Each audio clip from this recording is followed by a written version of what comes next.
tweet out the link that will be live. Oh, did you go live? Oh no, you didn't go live. Oh yeah, you did. Yeah, you did. Should be live now.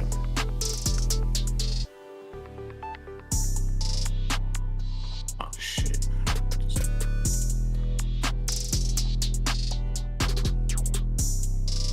Okay. He says, try not to curse in the beginning of your stream. YouTube got this real in place now.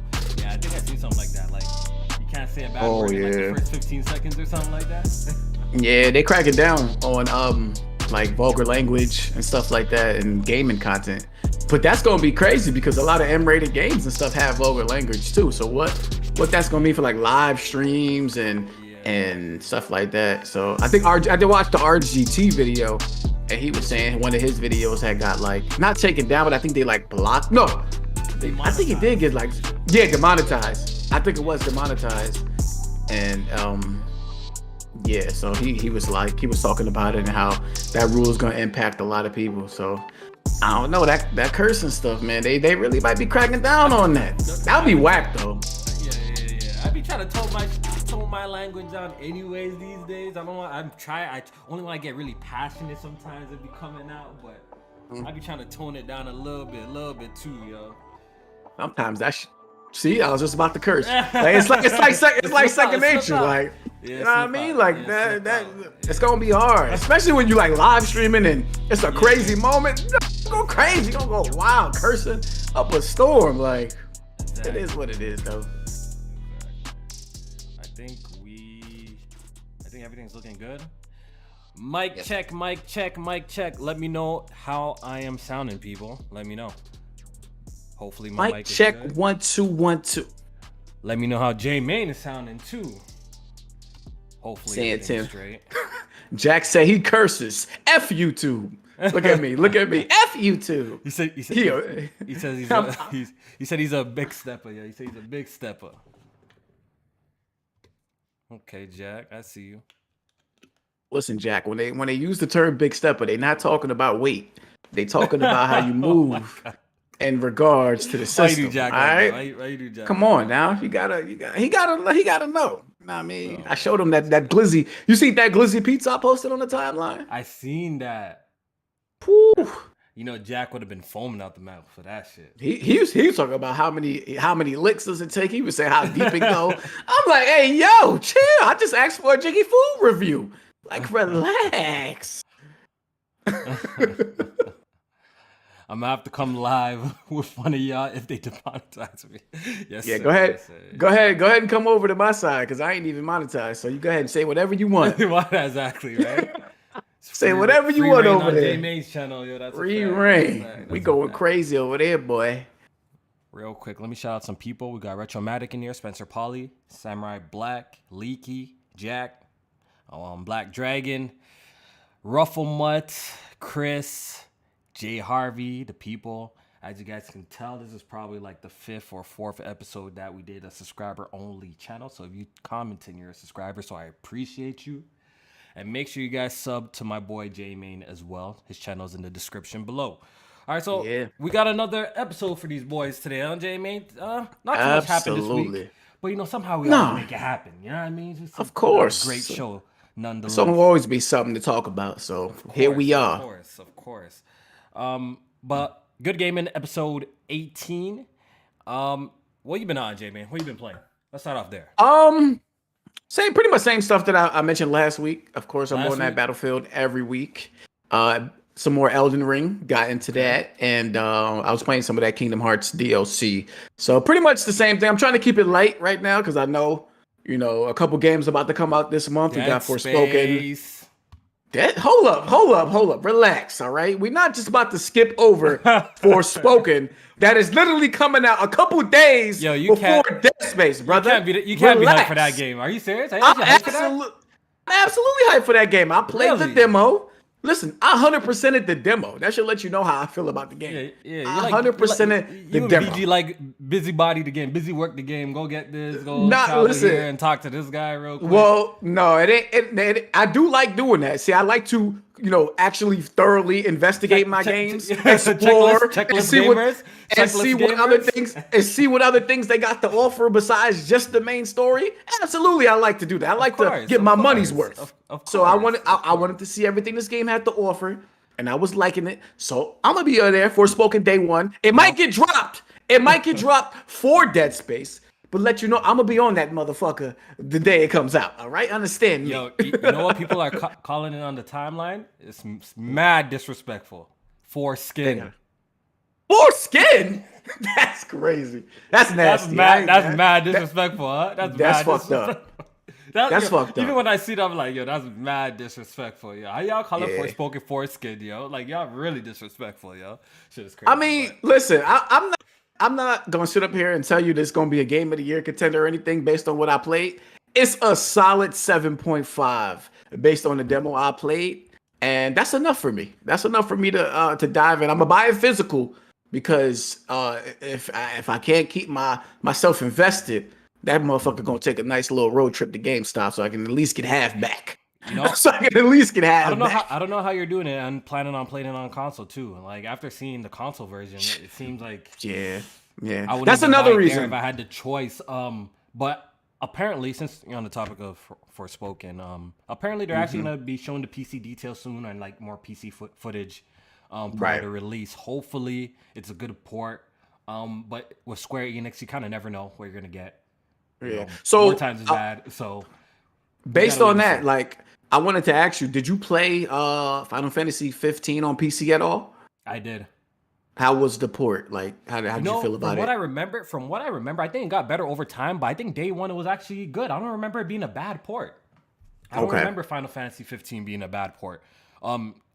It did come out way later, so I know the Windows version had they took their time with it. From what I remember, it had dope features. It had like the hair works and all of that dope shit as well. Right. From what I remember, I think it was a good port, but I think it got better over time, though. Like, in most cases with PC games and shit like that. If they actually because the same team that worked on 15 is the team that's working on this. So that's why I asked, because you could probably take from what that port was like and kind of like at the same time, it was a staggered release as well. True. So you never know. True. You never know. True. But then again, they also only got 2 platforms to work on. They don't have like the Xbox and shit and stuff like that. So I don't know. We'll see. The PS5 demo, it wasn't like technical wise, it was missing a lot. I think the visuals was not up to par and the frame rate was a little spotty. So we'll see. We'll see how that's looking. I actually do want to play that game, J-Man, but I'm just not playing it day one. I'm not even gonna attempt to. I'm not buying it for the price. I honestly see this game dropping in price within like 2-3 months maximum. We're gonna get a flash sale on it for sure. You're a little too friendly with that one, my brother. I ain't gonna lie. Listen, I'm not a caper for this game. Like, if somebody's saying this shit don't look good, I understand, because I have my gripes with it too. But listen, I could see this shit being on sale immediately, like about 1 or 2 weeks, especially if the ports is bad. Oh yeah.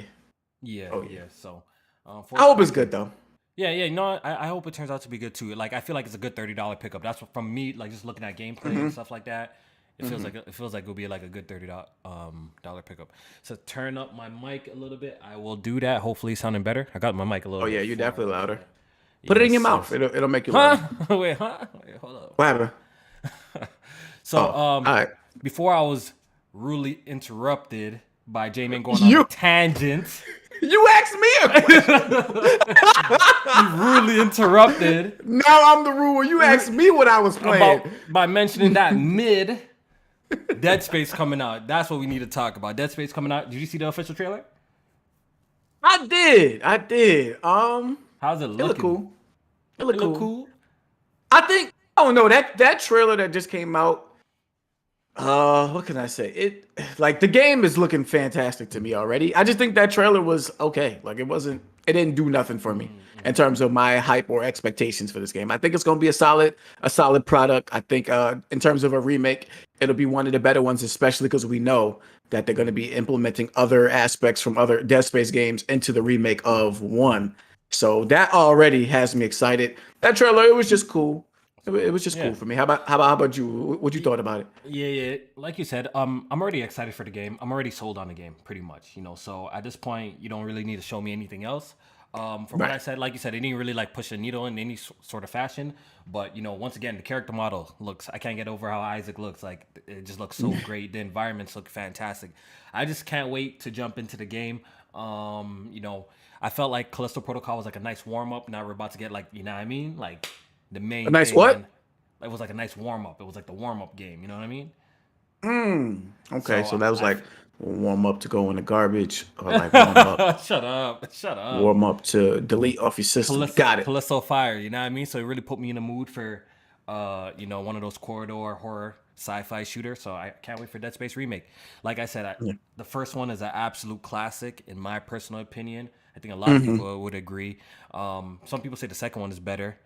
I think it's debatable. I just really love the first one. The first one was just Yeah. very special to me at the time it came out. So looking forward to that. As for what I've been playing some anime trash. That's what I've been playing, low key.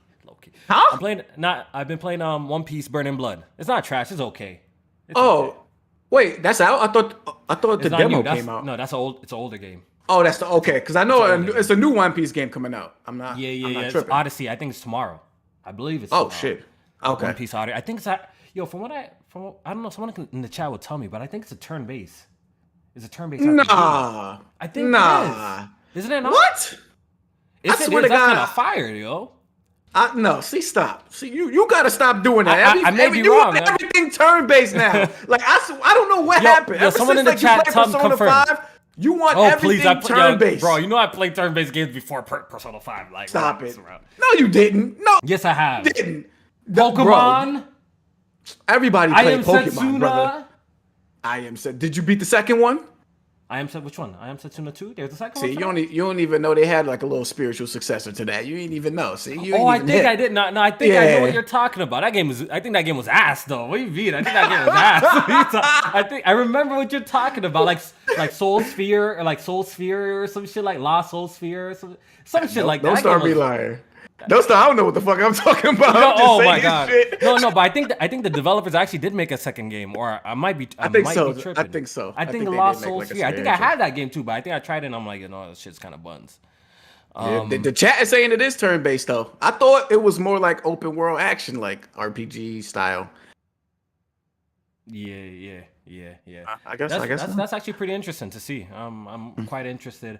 I typically don't play One Piece games. I'm a huge fan of the show, but I don't typically play the games because their games are buns. But this Burning Blood is it's almost like a Ninja Storm type of game. It's pretty old. Oh, It came out okay. on the PS4, but it's a little bit more, to me personally, more on the clunkier side. Like the gameplay doesn't flow as much. But I ran through the campaign, so I already beat that, and I'm just cleaning up the platinum for that. So I've been playing that.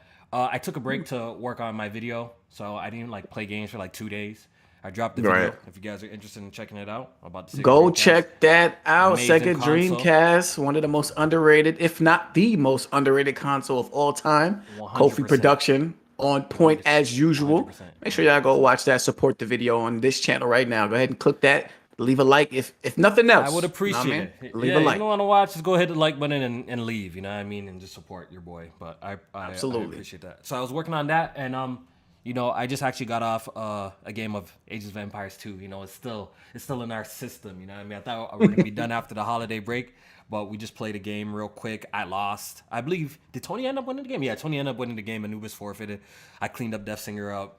Then Tony ended up winning. Yeah, that game is. Oh, so addictive, that you kind of like glossed over that. Tony cleaned you up, and so that He makes didn't him the clean best me AO. up. No, he's That not makes the him best. the best He AOE clean- player in the Discord. Look, the thing with Ages of Empires, when we play free for all, it's like a wild west type of warfare. It's not like a one-on-one. If it's a one-on-one, he already knows what's good.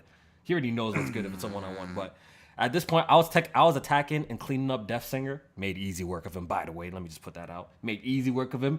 So after I cleaned him up, I get back to focus on my base a little bit. Then Anubis and Tony were pretty much battling out while I was battling out Death Singer. Anubis sent a little troop of trebuchets, some army men to come and take out my town center, and I lost as I was trying to build it up. Then Tony and Anubis were pretty much at it for an hour. They couldn't even kill each other, so Anubis just gave up. He's like, yo, fuck it. It's taking too long, and he gave up. So, Damn. Tony's buns, though, man. Tony's buns. You know, I won't say he's buns. He's the second best in the Discord behind me. But you definitely just conveniently left out how he beat you. Nah, like he won the overall thing, but he didn't even beat me. Me and him didn't even have no conflict that entire match. We didn't have no conflict. I don't get that. How does he win with no conflict between y'all two? I thought y'all was like the last two people left. No, it was him and Anubis for the last two people. Oh, okay. Anubis came and did a little sneak attack on my town center after I cleaned up Death Singer. That's what I'm saying. So he. Oh, so he took you out. I see. So Anubis took me out. Yeah. So yeah. Alright. Yeah. Tony's saying I won the last one-on-one, by the way, but he won't mention the last 3 games after that, which I won all of them. So you're not gonna mention that. So, but yeah, that's all I've been playing. Same old shit. So it seems like we both waiting on the New Year releases. Yeah. So to get here and we could turn up. Fire Emblem is coming out soon, isn't it not? I think that's coming out this month as well. That's this month release too. Now is that similar to was it Three Houses? Fire Emblem 3 Houses? You know what? They said that it's not gonna be focused on like the school part. Okay. It's not gonna be focused on the school part too tough. Like they are gonna be taking elements from 3 Houses, like where you're gonna be able to like control your guy in an area and I guess communicate with people and shit like that. But apparently it's gonna be a little bit more traditional in the sense of like other Fire Emblem games, and I'm looking forward to it. This shit look really good. I can't even lie, man. Yeah, that comes out January 20th. For that one still. I'm gonna dust off the Switch for that one still.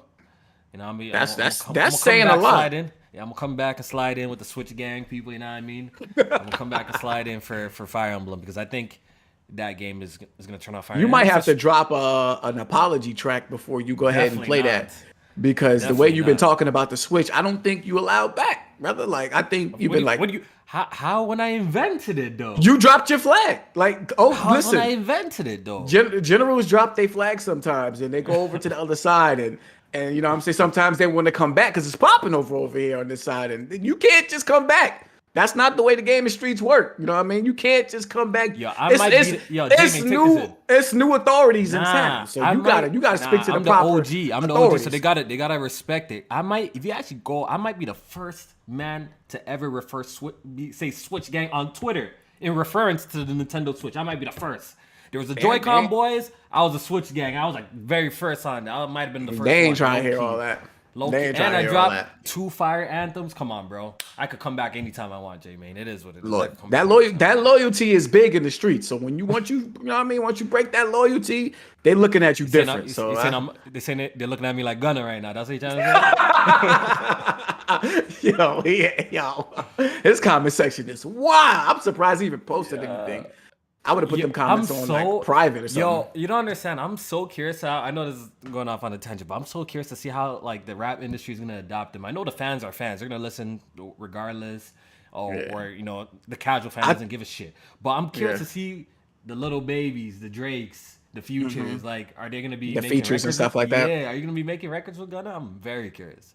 I think a lot of people waiting to see how Thugger feel about it, and then they're gonna go from there. I think so too. As of right now, I don't know. This is a little quiet on the support, but I think once they hear from Thugger or behind the scenes type shit, they'll say something.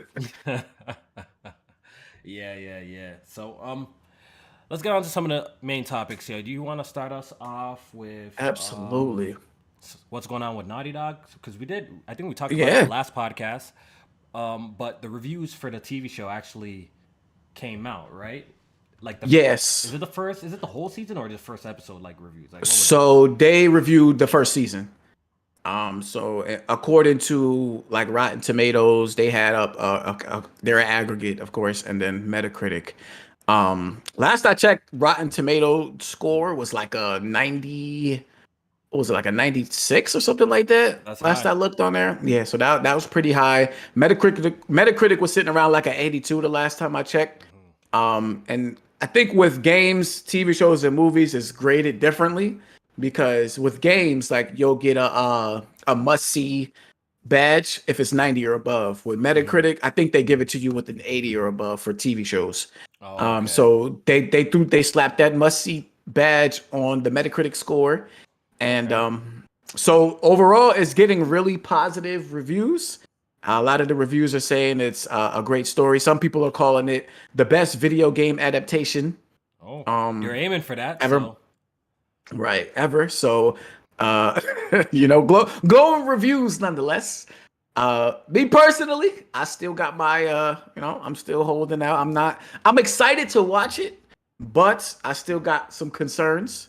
I think most recently we learned that they're not doing spores in this game. So I have like a little checklist of things that I'm questioning because as a fan of the game, we're gonna look at this shit the hardest. You know what I mean? We know the source material.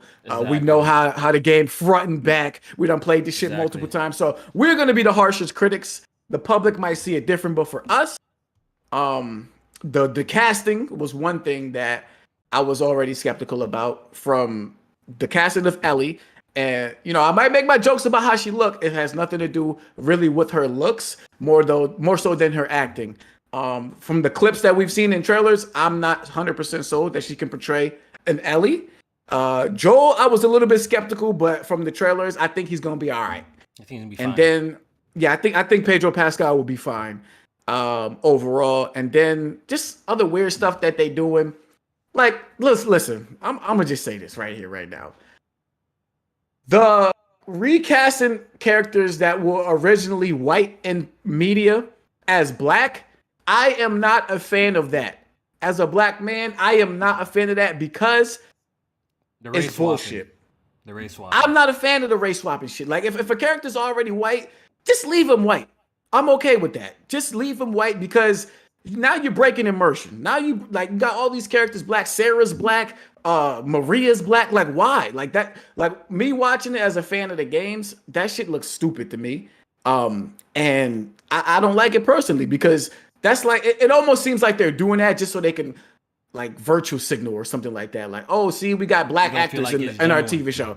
I don't feel like it's genuine. If it's genuine, make some original content with black characters and then cast black people. And also make some content with black characters that don't die in your content. You see what I'm saying? They casting these characters as black. What's the fate of those characters? That's another thing you got to pay attention. Yeah, you pay attention to that too. Make some content where the characters that are black actually survive throughout the thing. So I'm not the biggest fan of that. Not knocking on the person's talent and shit when like it comes that. When it comes to the whole race swapping thing, I'm kind of like 50-50 on that. I feel like when it comes to like things that are like super fictional, like people were going super crazy in like the Lord of the Rings show. I forgot Ring of Power, right? How they're saying like, there's no black elves and black people can't be elves or this that type of, you know what I'm saying? Like that stuff, like I do not care. I think that's just like, all right, y'all taking that too far. Who cares? Like, you know what I mean?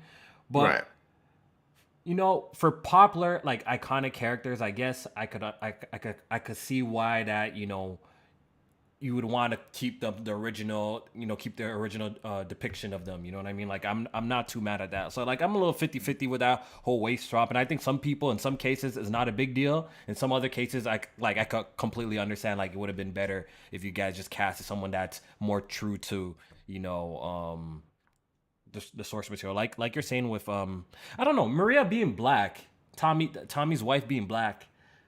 I don't know if that bothers me. That bothers you, huh? It does because it's like I feel like that character. Like, I know we see more of her in the sequel in part 2. Yeah. Right. But I feel like that character wasn't even like so memorable to begin with in the first one that I don't really care. That's why like that example personally, I don't care. I think if Ellie was like black, then I'd be like, okay. Y'all should have just casted a white person for this. It's fine. Like, you know what I'm saying? But Maria, I think feel like in this Maria's show, role is kind of so like insignificant, not super important, unless they're gonna make it important. But at least in the game, from what my memory is, that she's not even like this big thing at least in the first game. She appears more in the second game. But yeah, like, for me not to care. You know what I mean? Like, if she's black or white or Asian. You know what I'm trying to say? I feel like she's gonna have a bigger role in this because I think they're gonna play up Jackson a little bit more in this game than they did. I mean, in this show than they did in the first game. because they also got like they're showing Tommy a lot as well. And I know he's in the beginning, but then he's also towards the end. So like I think they're going to play up Jackson a little bit more, which would mean that Maria might have a bigger role. She might have a small role. Then you know what I mean, maybe it is insignificant in this in this season. But before I got off on the Maria stuff, I wanted to talk about the spores as well. As of right now, I don't understand the swap that they're going from spores to, I guess, these things called tendrils, which makes it like a network in terms of how the shit is spreading to people, because spores played a big role in the game. Like spores in terms of I don't want to spoil it for people who didn't see it or didn't play the games. I don't want to spoil it. I'm 2013, bro. It's important to certain characters, main characters, and in terms of who they are, how they're interacted with, and how certain scenes play out. A lot of people were saying like they didn't want to cover up the faces with gas masks. I think that's bullshit. Yeah, because spores in the game, it wasn't like spores were everywhere. Spores were in specific locations, especially locations where people haven't been in a long time. Where it gave time for those spores to develop. So it wouldn't have been. And a lot of scenes, and we've seen there's so many shows where people have stuff over their face and they take it off. Like it's not a. Right. So I don't think that's the reason why. I don't know. Maybe it could have to do with budget or effects or who knows, or they didn't want to do the extra effort to who knows, but who knows why. Maybe they just couldn't get their vision out with them properly using spores or whatever like that. But quickly, I kind of want to circle back to you saying that the show is rated extremely high. And so far it's extremely well received. For me, I don't know about you and the people watching. It might sound a little hypocritical, but when it comes to video games, I feel like I consider reviews way more when it comes to video games versus movies and music and stuff. I really don't take movie reviews seriously at all, personally, because I think we had this discussion at one point too. Some of my most favorite movies, like ever, classic movies ever, have some of the lowest Rotten Tomato scores I've ever seen. That shit is crazy. Like Friday, movies like the Rush Hour. I'm like, yo, first of all, this movie's a fucking classic. How dare you even rate it this low to begin with? You know what I came to terms with? These people don't understand culture, Jamie. They're not like you and me. They don't understand culture and the significance of some of these and why. I guess for the movies that I specifically named, why I guess people like us, urban, let me use the word urban. Oh, not the urban term. Oh shit. enjoy those movies and are classic in our circles. You know what I'm saying? So that's why when it comes to like movies and stuff like that, I really don't take reviews too serious like that. But when it comes to gaming, I feel like there's a technical aspect that you have to look into that I feel like people at least cover that, as well as like others that I feel like like mechanics and stuff. That could sway my opinion more so than what somebody thinks of a movie. That's what my personal take on that. So I would have to I do plan to watch it. You do? Okay. I do. That's good. I think as gamers we should all definitely check it out. I try to watch as much of the gaming movie and TV show adaptations of gaming as possible, just because I do want to see stuff like this work. I think gaming, which stories in gaming which be inspired by like movies and TV shows and the style of how they tell them is cool to see it, like also go back into those other mediums like TV shows and movies, and then they can tell they start like I'm okay with them switching stuff up when they bring these adaptations to different mediums.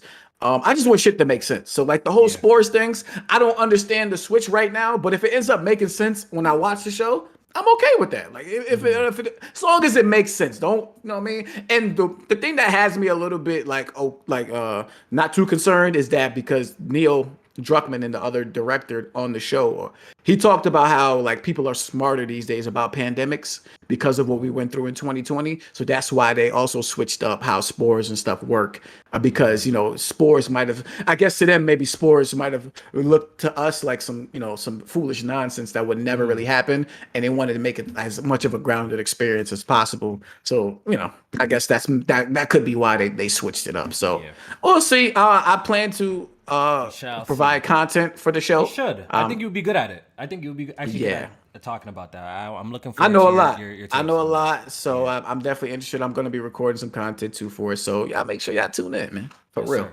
I want to read these 2 super chat donations before we move forward. Rufflemut says, "Quiet J Bane, turn-based for life. Respect for Octopath 2." I'm definitely looking forward to Octopath 2. I'm gonna be playing that. Tunde Abimbola says, "Rush Hour has a low rating." I just pulled it up. Rush Hour 1 has a 61 on the tomato meter. Rush Hour Dang. 2 has a 51 criminal. Are you That's crazy? crazy. Two could be considered better than one. Or like That's argue. a You lot could of people. A argue lot that. of people consider it has a 51. If we're talking about 3, even the people in the Shit. hood think the 3 were, people are not a Right. fan of 3 too tough. It's more of a nostalgic aspect. But Rush Hour 1 and 2, literally classic movies. Let's go. What did Let's they look at give other three? let me go check. Let me go check Rush Hold Hour on. I'm about to check 3. Bad Boys. Let me see what they gave Bad Boys. 17. It has a 17, and it wasn't that bad. Relax yourself. It has a 17 Damn. on the tomato meter. Let's look Wait, at Bad Boys 1 has a 43. And Bad Boys Bad 1, Boys 43.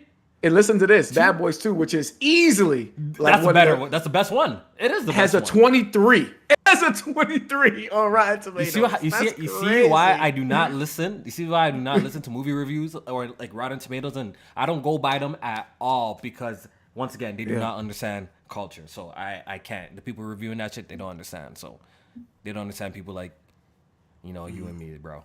Jay Harvey with another super chat donation that says, "I use audience scores for Rotten Tomatoes, also Hunter x Hunter Fire." Jay Harvey, I know I've been telling you that I'm gonna watch the show, but I finally caught up on all my anime, yo.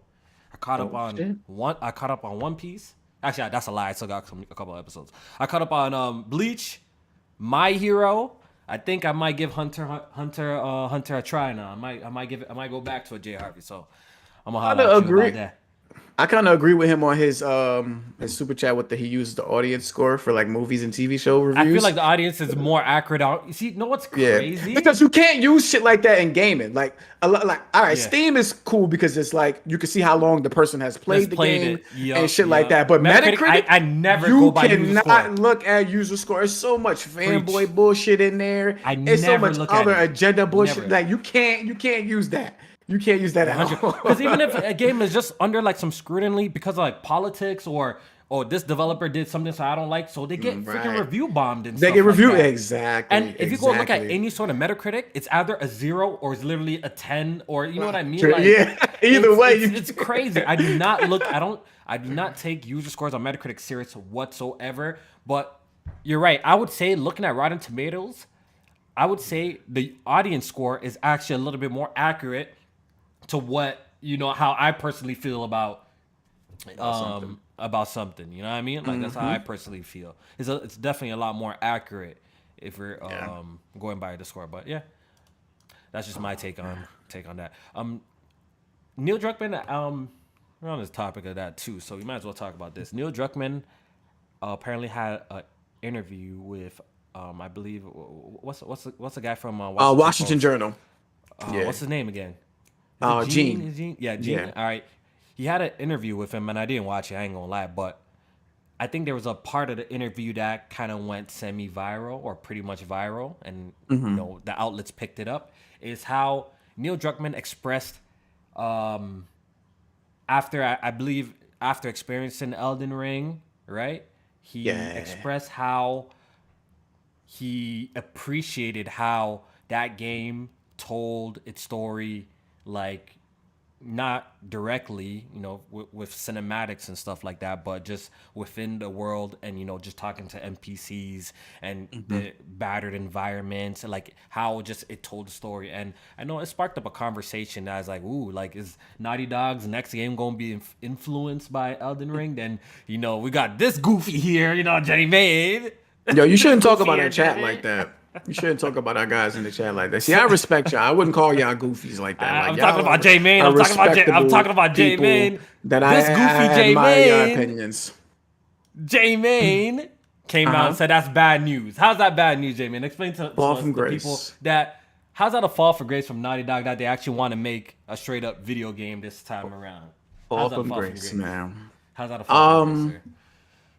Listen, for one thing, for Neil Druckmann to even say this lets me know that he is ready to dive off the deep end when it comes to storytelling in their video games and just go straight from software with it. Because when I read this and when I saw the little clip, I immediately said, "Wait, hold up! Doesn't Naughty Dog already do a fantastic job with environmental storytelling within their games, They as actually do. well as They're not bad. Yeah. as well as the cinematics that are playing that's telling you the general story?"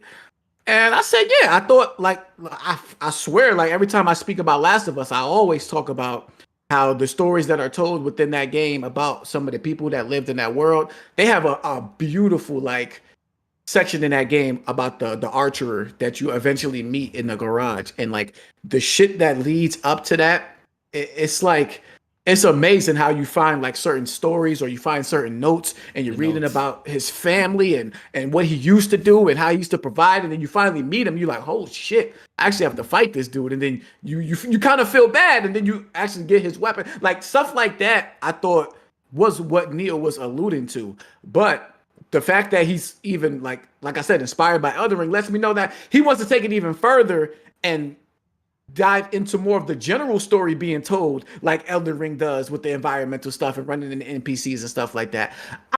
My games from Naughty Dog like that at all.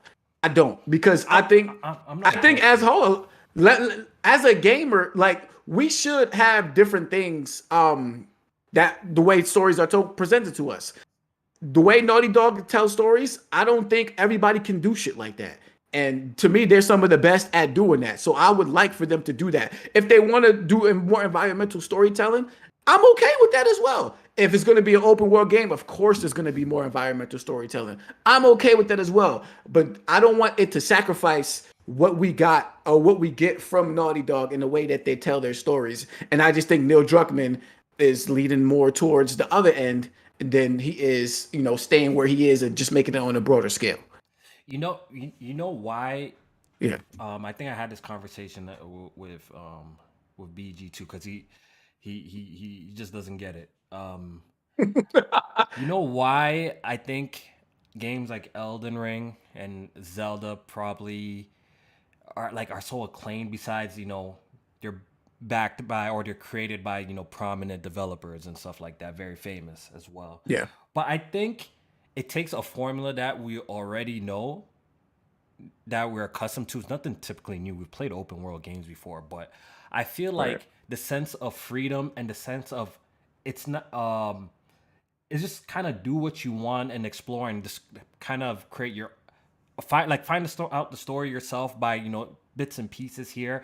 I think we came to this point in gaming where it's a lot of checklisting happening, right? Like you gotta checklist this, and a lot of games are designed that way, where these games kind of don't kind of force you in that kind of that kind of direction. So I think that's why like games like Elden Ring, Breath of the Wild get so much praise, just because. And it just feels unique, even though it's not doing something groundbreaking, but it feels unique because so many games just kind of force you to play a game a specific way and go through specific paths to to proceed, where these games kind of just say, yo, do whatever, you know what I'm saying? So I was appreciate that. As for like just the narrative being told within the environments, I think when it's told this way, J Main, like in the Elden Ring, I feel like there's way more conversations and discussions about your games. I think that's why what they notice too.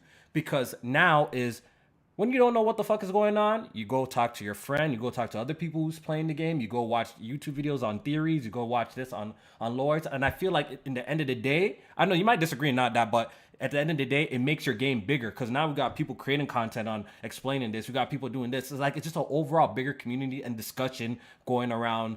Oh, I found this about this. I found this about this game and stuff like that. So I guess that's not a bad way to grow keep a single player game, people talking like that. You know what I mean? Like it starts up like a whole big ass community, and that's one thing that we were talking about. What the difference between God of War and Elden Ring was.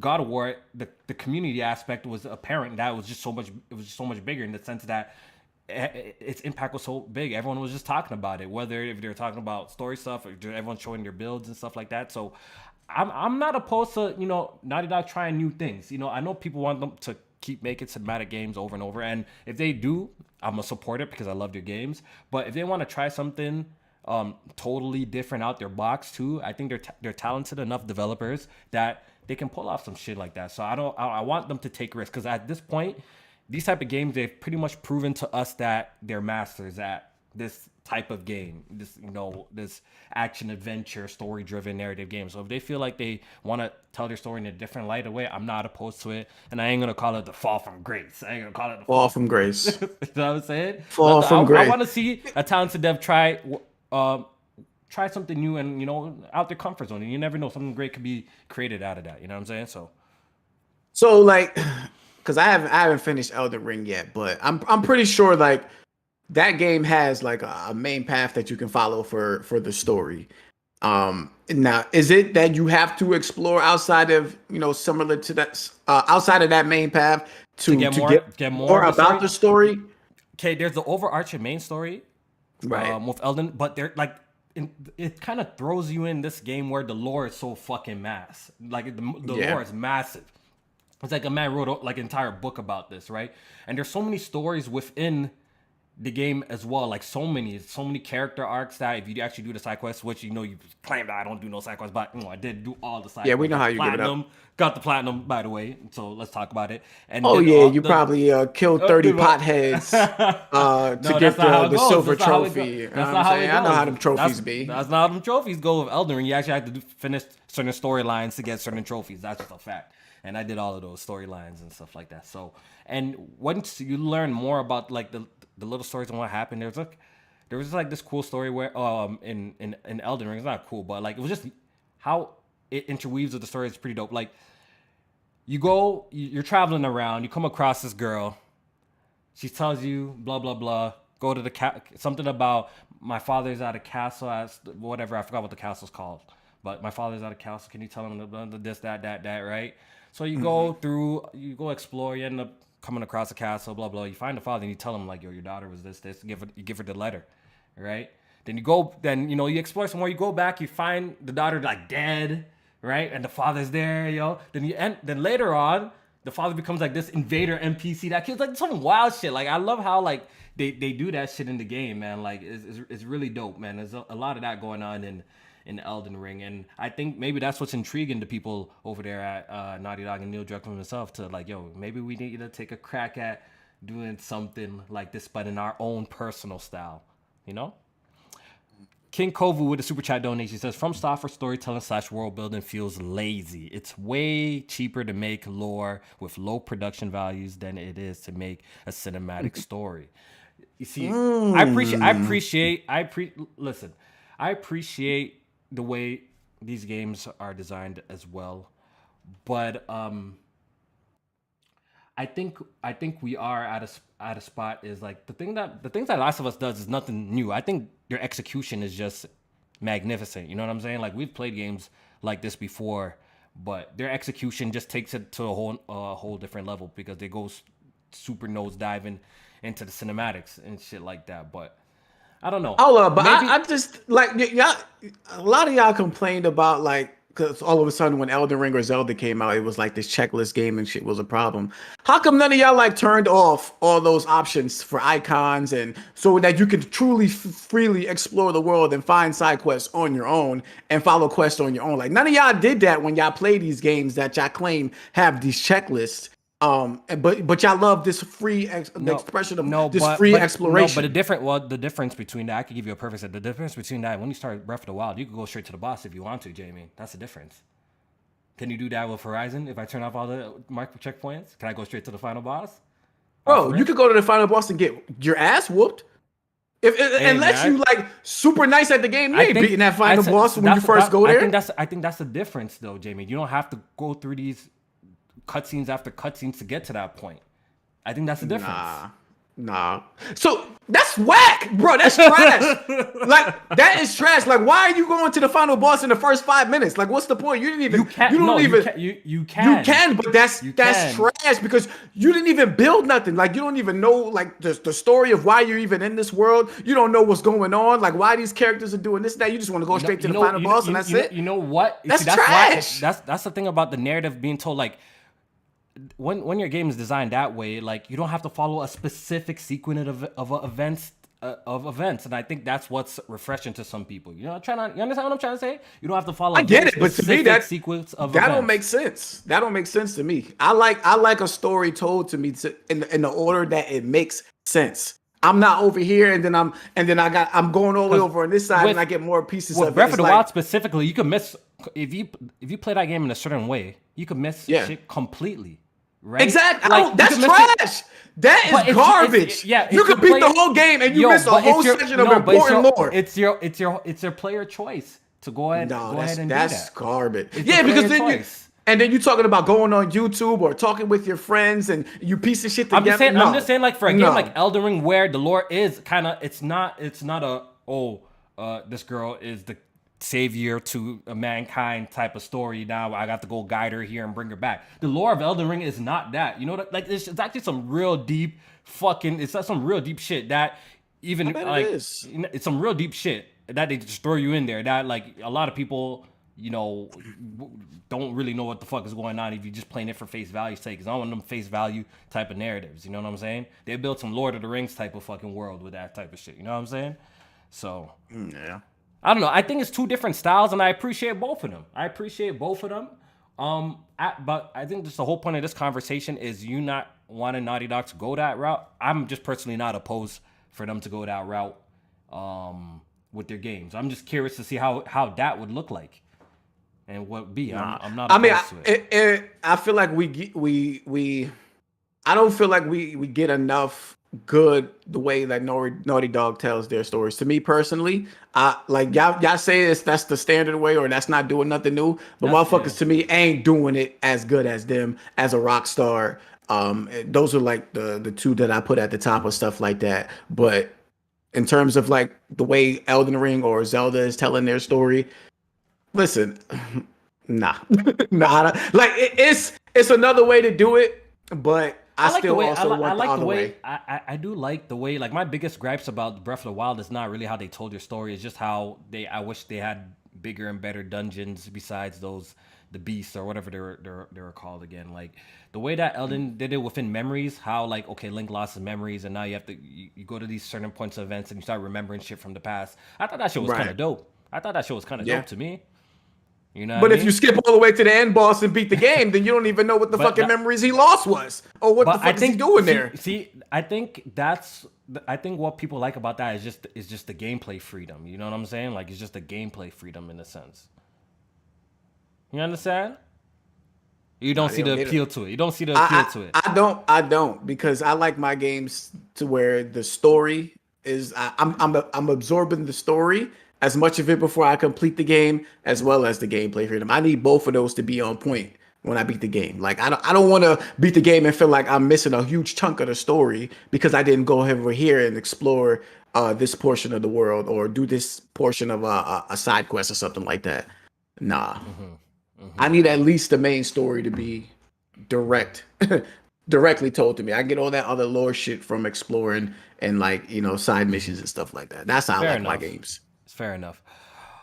All right. This super chat is from Tunde Abimbola. J-Man has a point. Most people get story from Souls games by watching Vivi Diaz. What do you say? Videos? Oh yeah. What the fuck is that? I know who that is. That's a popular Souls YouTuber. Vati. Okay. Videos. Yeah, Vati Vidya. Vati Vidya, that's what you're trying to say? Vati Vidya's videos instead of the game. If you need a YouTuber to tell you to understand the story, that's a problem.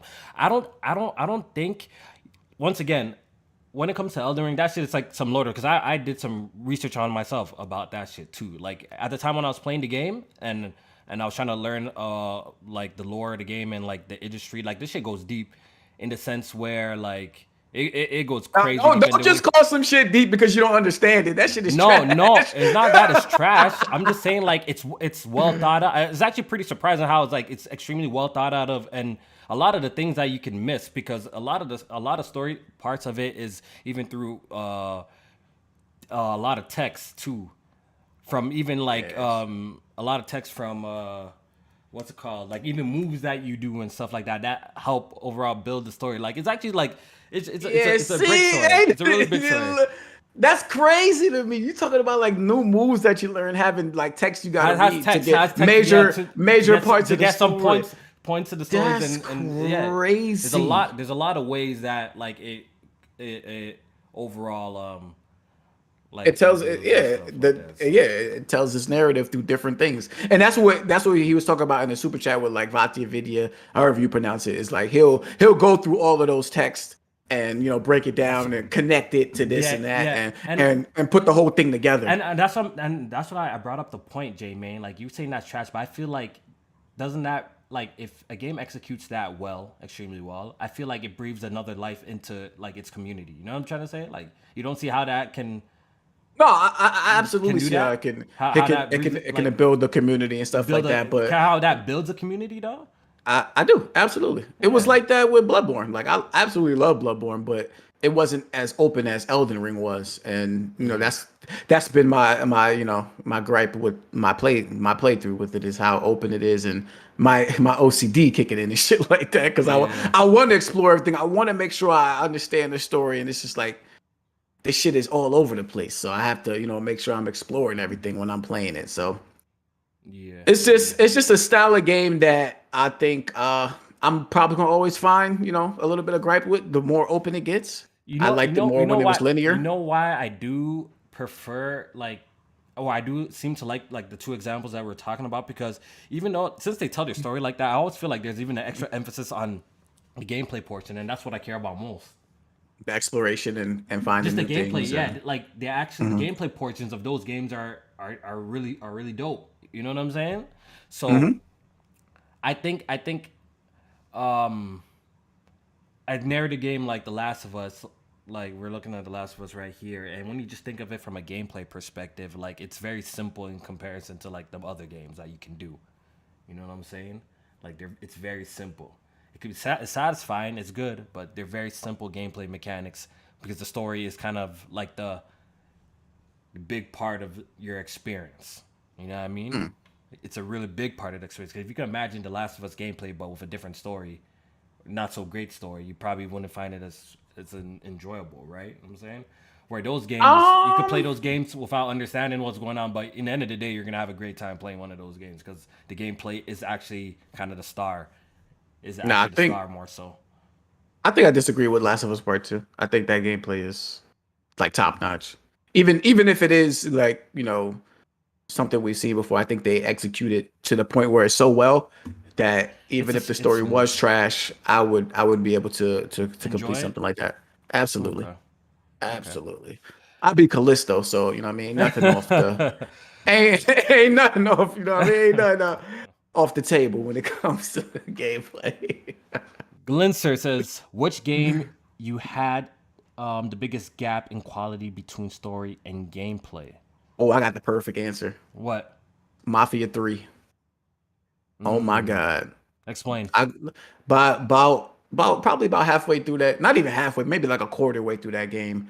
The gameplay was so trash and repetitive, and the mission structure Hold up, J man. that I just read this comment that just is low key kind of triggering me. This man, King what Kofi, says happened? The Last of Us Part Two gameplay way better than Elden Ring. First of all, they're two totally different type of games. Going for two, and that's just false. That's just false. That's just false. That's just false. They're different style games, so it's even hard to compare to begin with.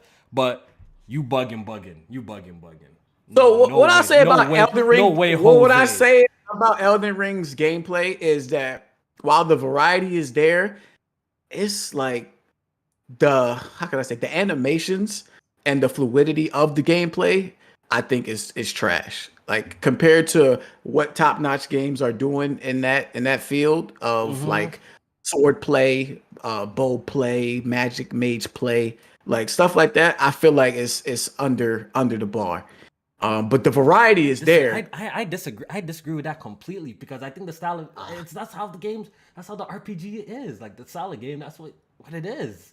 But that don't mean it can't be like we talk about a lot about how like RPG games that have shooting mechanics. Shooting mechanics. Yeah, the shooting shit is trash. But the variety is there. You got all these type of weapons. You could do all this type of shit. Customization is through the roof. But the shooting shit is trash. That's how I feel about Elden Ring. Like, I feel like the hack and slash portion is it's basic as fuck. Like you have all these type of spells or you have all these type of moves that you could do, but the shit look basic. Like that's how I feel about it. And what's so advanced about you pulling out a gun and aiming down your sight or going prone and shooting somebody? What's so incredible about that? It's just the fluidity of it and how it feels. Like Fallout, what you call it, Fallout 4, for example. You shooting in that game, compare that to Doom Eternal. Yeah. Like that shit feels a million times better. The fluidity of it, the movement, everything. It's just on point. It's solid. That's how I feel about Last of Us. Like it's just a third person shooter, but the movement is on point. The gunplay, the way the heaviness of the gun, the way the gun sways and shit like that. Like all of that shit factors into how the shit feels, and that's how I compare it to like an Elden Ring. I just feel like it's a hollow. It's hollow. Hey man, speak your truth, sir. Speak your truth, sir. That's all I can do of how I feel about it. And that's it. Yeah. If you gave me the choice to play one of the games, it's without a question. I'm playing Elden Ring over that. It's without a question. That's just me personally. It's without a question. And there are different games, so you can't. Like, it's kind of hard to compare to both. It's hard to compare, like but that's just the best way I could explain it. I could have one game to pick between The Last of Us Part 2 or Elden Ring. It's not even a question, bro. I'm not even a question. Not even. I'm sorry if you guys are big fans of Part 2, but like you said, speak your truth, boy.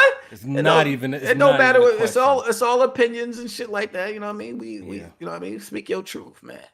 Yeah. The biggest gap between story and gameplay. I'm trying to think of one. Oh yeah. We was talking about that. It was the Mafia 3 is a good one. Mafia 3, yeah. I thought the story in that game. That's a good example. I love the story. I thought the voice acting of that game was incredible. Okay, this one's on the gameplay side of it. I feel like Vanquish is like a good story. Like the story is like mid, but that gameplay is some of the best. Like that's a game that you don't need to know what the fuck is going on in the story because the gameplay, it's a video game. It's that good. Video games. Yeah, the gameplay is so fucking fun. So I would put like Vanquish there, like for one of those where the gameplay trumps the narrative so bad. You know, it's another one. Kingdom Hearts, low key, actually high key, could fall in this category. Like, especially when you get to like 2 and 3. Like, you know, like two. No, I shouldn't say 2. Really 3. 3. Like, I didn't really give a fuck about the story too much. You know, it was cool to see some sort of conclusion to it, but I thought the gameplay in that shit was absolutely fire. So that's another one on my list.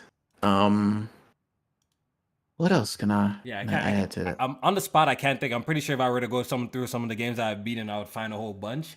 Because unlike, you know, we had a conversation with Jack and like other people too. I don't know if you fall under the category where the story is like just as important as the gameplay to a lot of people. But for me, it's kind of like gameplay always trumps the story for me. Like another example, Bulletstorm. I don't know if you play that game.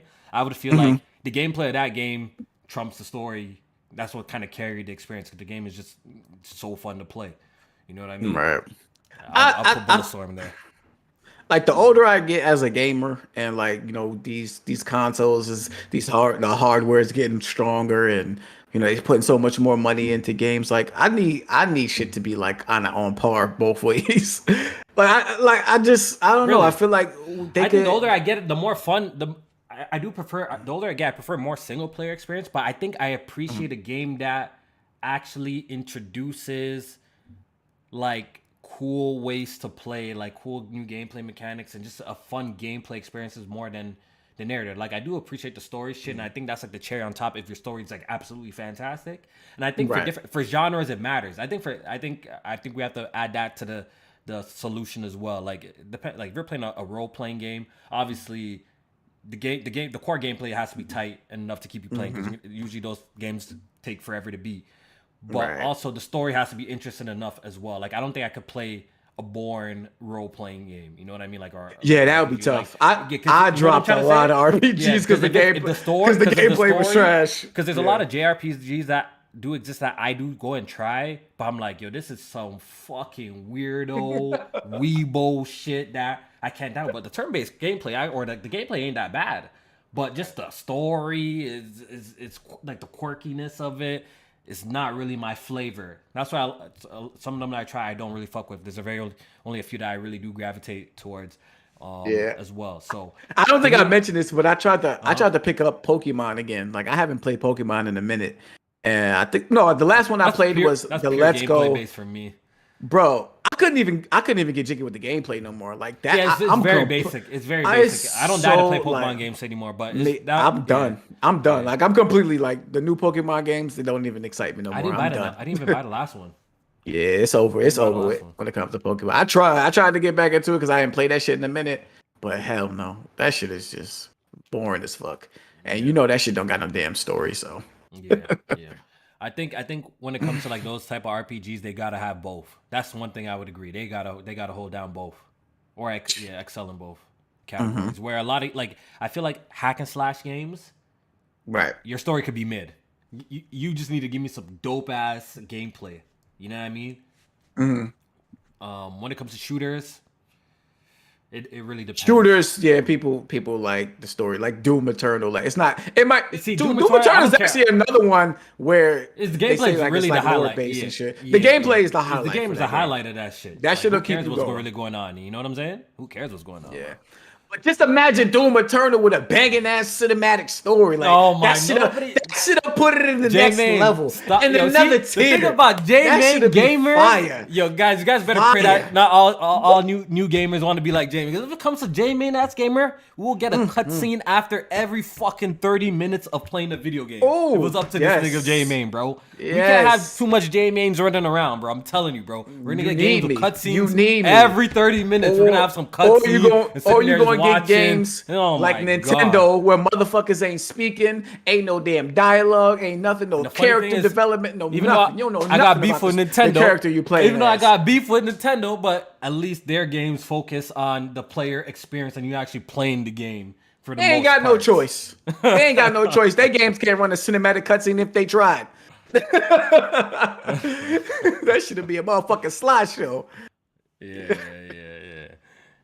All right, yeah, let's move on. Let's talk about this Xbox shit, you know?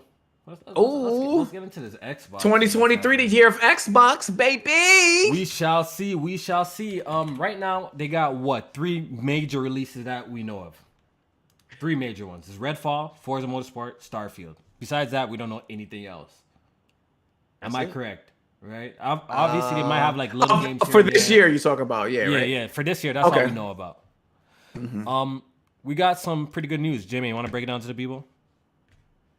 Yeah. So some of the key talent behind Microsoft's Forza Horizon series has left. I wasn't talking about that, J-Man. yo, what's up, man? About a slide or something, bro? Like, yo, what's wrong with these guys, bro? What's wrong with these guys, bro? That was the next. That wasn't the good news. That wasn't the good news. That's why I do Xbox. That wasn't the good Xbox news, sir. I said, what's the good Xbox news? What's wrong with this guy, man? I thought that was good news when people don't want to be Holy. somewhere and you let them go and you let them spread their wings and fly. My bad. Let me see here. Okay, yes. Xbox and Bethesda will live stream a developer direct on Wednesday, January 25th. It has been announced. Yes, sir. Yes. So this has been rumored. This has been rumored for a while, ever since that the Game Awards came, and everybody's like, "What the hell? Xbox was a no-show at the Game Awards. What's going on?" And then Aaron Greenberg did his job, came on Twitter. He's like, "Listen, we got some things coming next year, so just hold tight. We got something for y'all in the new year." So this was it. They announced to develop the direct, confirmed it for January 25th, and they talked about some of the games that we can expect to see at this show, I guess if you want to call it showcase. Do we know the duration of the show? We do. How long is it gonna be? Aaron Greenberg came out and tweeted today that this show will be about 48 minutes long. Too long. You think that's too long? Too long. if that 48 minutes ain't filled with majority, like honestly, 35 minutes gotta be 30 minutes. Let me be realistic. 30 minutes gotta be straight gameplay for me to be like, okay, that's okay then. Okay, so hold on. Let's back up real quick because they did detail the games that we can expect to see there. Which I thought before you get into the list, which I thought was an excellent idea because Okay. how this came out, it was it was pretty much a leaked rumor. You know that I Right. believe Windows Central. I don't know if it was Jess Corden or whatever his name is. Got Yeah, the he was inside the one scoop, that kind right? of He confirmed it. kind Yeah. of confirmed that we're getting some sort of Xbox showcase or Xbox thing. At that point, we didn't even know what was going to be shown, so people were expecting big games. The timeline, people were saying Starfield, people were saying maybe Hellblade, people were saying that. So I'm really glad that when this actually got confirmed by Mhm. Microsoft themselves, they came out and set expectations right from the start. I thought that was an excellent idea. I wish they did that for their E3 at the beginning. At least going into this shit, we're not gonna be like, where the fuck is Hellblade by the end of it? Where the fuck is Starfield? You know what I mean? We're not gonna have those kind of questions. And they kind of addressed the big elephant in the room, which is Starfield, which a lot of people Right. want to know what's going on with that game and when's the next time we're gonna see it. All right, so Jamin, what are the games that Whew. they said that they're gonna be covering this Yes. Xbox So, Developer Direct? so this direct, we're gonna be seeing Elder Scrolls Online. I guess there is a upcoming. Hold on, what's this? Coming in. What is this? Oh, a chapter update. Okay, 2023 will unveil 2023's major chapter update, including the latest regions of Tamriel to become playable in Elder Scrolls Online. So those of you that are, Elder Scrolls fans, Elder Scrolls Online's fans, are going to get some new content, hopefully coming out this year. We're also going to be hearing about Forza Motorsport. Of Yep, I course, this is can't wait to Turn see 10 that. Studios, Forza Motorsport. I expect this game to look absolutely I gorgeous. can't wait to see that. Nonetheless, I don't give a fuck about it, but Yeah. I expect it to look good at least. So, I don't like no racing games, bro. nah, Subway. not, Yo, not, I no, don't not know the why I simulation grew up in racing games. I grew up in a household that we loved racing games, bro. I did Sega too. Well, GT, Sega yeah, GT, and we're not even talking about like the super arcadey ones, but like nobody grew up playing like Sega GT on like growing up or nothing nah, like that, bro. Like what's nah. I don't know, yo. Maybe because My like brother, he my was big brothers in were Gran into that shit, Turismo. bro. He was Like big in Gran Turismo, I but was that big. shit it never excited me. It never. I That's wasn't a car that's guy as a crazy. kid. It Oh never. yeah. It never excited me, dog. Nah, I couldn't. That's I couldn't get busy crazy, with it. bro. Yeah, I like If a I little bit wasn't, of everything. I ain't gonna hold if I you. I wasn't really smashing do, bro. boxes with my head in the game, I wasn't interested. So yeah, we're gonna see some Forza Motorsport, and then we got Minecraft Legends. Mojang Studios will showcase an insider look into the PvP multiplayer experience in Minecraft Legends. Not for me, but I guess great for the people who are looking forward to that. Yeah, so My all three of y'all that's excited for this, go ahead and stay tuned for the Minecraft Legends deep dive. And then for what I'm going to be watching the show for mainly is the Redfall showcase, which I they're feel going to be like that's showing like what I'm least gameplay. excited for it because we've seen the most of Really? it. Because we just seen the most of it Um, already. yes, but I feel like this is the showcase that can take those people on the edge to the next level. Like, all right, I'm in. Or, what I'm saying? Nah, I'm good. So I think this is their last chance to do something like that either way. And for me, I'm already in. I'm already gonna play this game. I just want to know more about how the game is like beat to beat. Like, is it like we heard that it's gonna be open world like a Far Cry?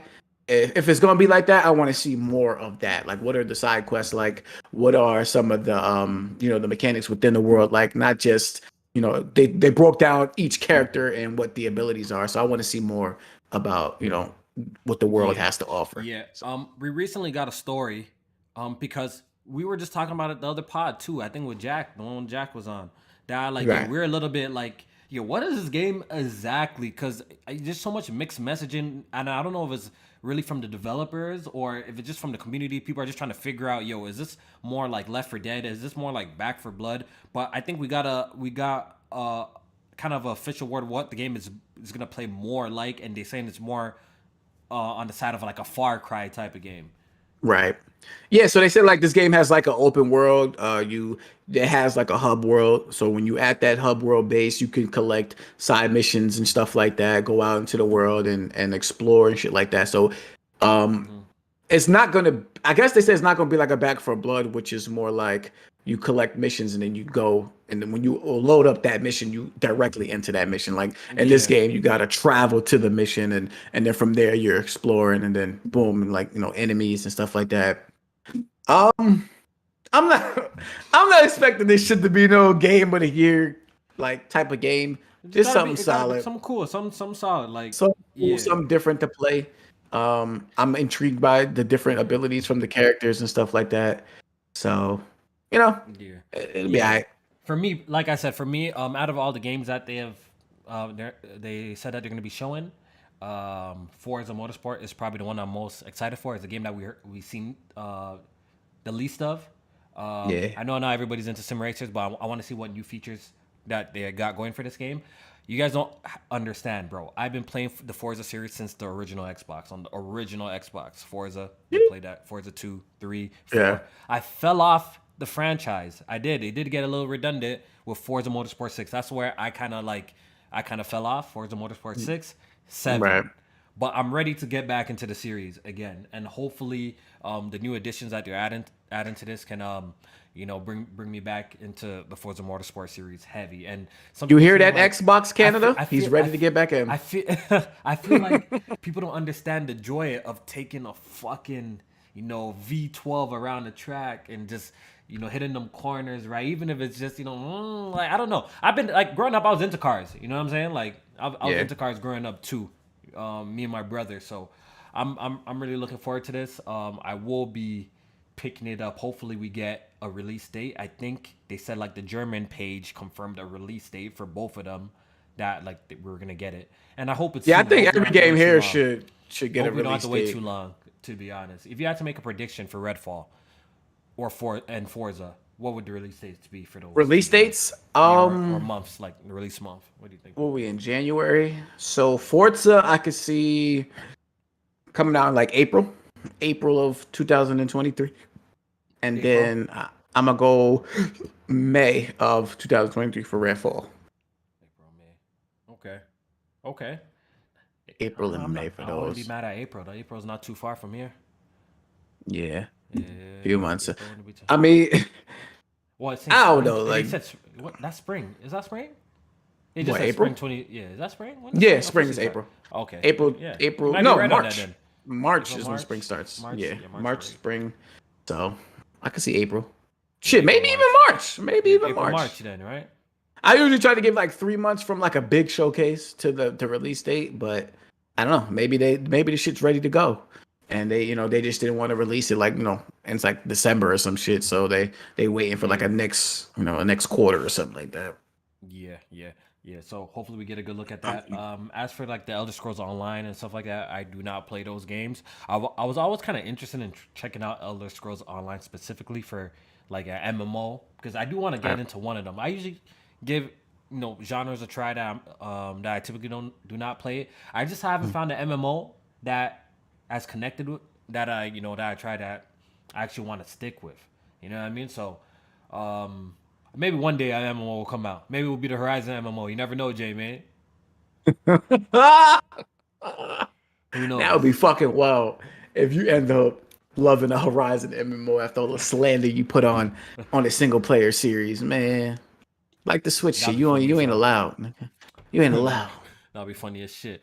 I really hope for at Yes, least one surprise. I know we got a list of things, but I really hope for one surprise. I I think that got would be one dope. surprise. I think we What? might see a Hellblade trailer at this showcase That you as see, the surprise. I think it needs that. I know they gave us It a list of what does they. need I know that. they gave That us a shit. list, guys. But I one think we do surprise get one would be surprise. nice. Something that we Yes, didn't see coming. You know what I'm saying? Like I think that would be fly. Like ended off on a one surprise thing. because they've And been too damn quiet for me on Hellblade. I'm sorry. Like that's the game that I actually, out of all of this, If they told me Hellblade was here, that would be the game that I'm most excited I'm, about out of all of the shit. Jamin, I'm looking at the list too. Like it seems like it's missing one more banger, at least one more like game that people are anticipating, right? Like, Just one? Off, yeah, just one, at least for now. Oh, just one. You know what I mean? And we already know Starfield's not going to be here, which they Right. said that it's going to get its own dedicated. Wait, do you still think Starfield is coming out this year? I mean, not this year. Oh, I think it's the going to first come out 6 months year. of this year. First 6 months, the very end. If that, the very end of. Yeah. Why you don't believe it? Hell no. Would you be surprised if they release it and it's not in its prime condition anyways? Would you be surprised? No, because that's Bethesda. And after what Halo Infinite dropped, like I wouldn't be surprised if Microsoft did some shit like that. But if like the fact I'm happy that they came out and said Starfield not gonna be here. That's the way to set expectations, but that still don't let them off the hook. Like, where the fuck is Starfield? Like, if that's just supposed to come out 6 months, you don't even got like a date for another showcase. Like, for Starfield, like, nah. Hopefully it comes. Whatever that showcase they have comes like a month or two later, like literally. You know. What I mean? GoldenEye 007 Xbox version surprise reveal, says Max. That game is still not out. Oh no, for real, that game's not out. It's not. I thought that was out on Switch already. Is it or no? Is that on Switch? I do remember that. Whatever happened to that? Maybe they got at the ass. Remember it because it doesn't have multiplayer on the Xbox. Yeah, it wasn't the Switch version that has multiplayer, right? And maybe do you think that they're including that? Maybe that's why they're taking so long with it to fix that. Would be cool, but because a lot of people were pissed off saying that, like, yo, why doesn't the Xbox version have no multiplayer? No, at least online multiplayer. So is that the reason why this shit is not out? I swear it's supposed to be would be not a dope surprise for me personally, but that would be like something that they would be like, it's not good enough. It's not good enough. It's not good enough. It's not good enough. It's not, but hold on, hear me out. That's the shit that they would do. Like they'd be like, hold on, we got one more trailer, and it's the GoldenEye shit with a release date, and then they'd be like, we heard the fans, and y'all wanted multiplayer in the GoldenEye. Nah, that's not good enough. So, nah. Save that for Twitter, nigga, bro. What are you talking about? Save that for Twitter, bro. Don't bring that. Nah, bro. Nah. Including the multiplayer. Low-key Minecraft Legends should be for Twitter too. Like, we being honest, that should be for Twitter too. Like, they need to sneak in a Hellblade in there for me to be happy. You know what I'm saying? We need some Hellblade in that shit. Yo, I looked at that list. I'm like, Elder Scrolls for Minecraft. Oh, Redfall gonna be there. I'll live stream it. I'm live streaming this shit. Man, Redfall. I'll react to it on the pod or something like that. I ain't gonna live stream this brother. And yeah. But going back to what you said, you know, at the very top of the topic about some developers leaving. Yeah, so what's going on with that? Yeah, some developers have left Playground Games to form a new AAA development studio. Their studio is called Maverick Games, and you know their motto, I guess if you want to call it, or their goal, they said, is for the studio to be with people with love, to be a studio of people with love for players. They're excited to have ultra high quality games, but they also they're encouraging their developers to take a risk and be curious and be creative and be innovative with with their games that they're creating. So that's what I like to hear. That's what I like to hear. That is good to hear, but it's not alarming to you that they felt like they had to leave to do something like that? Like, I thought, Okay, so we know now that it was only 10 people that left, but was it like 10? It was 10 key people though, they were saying, right? Like pretty key developers from the studio, right?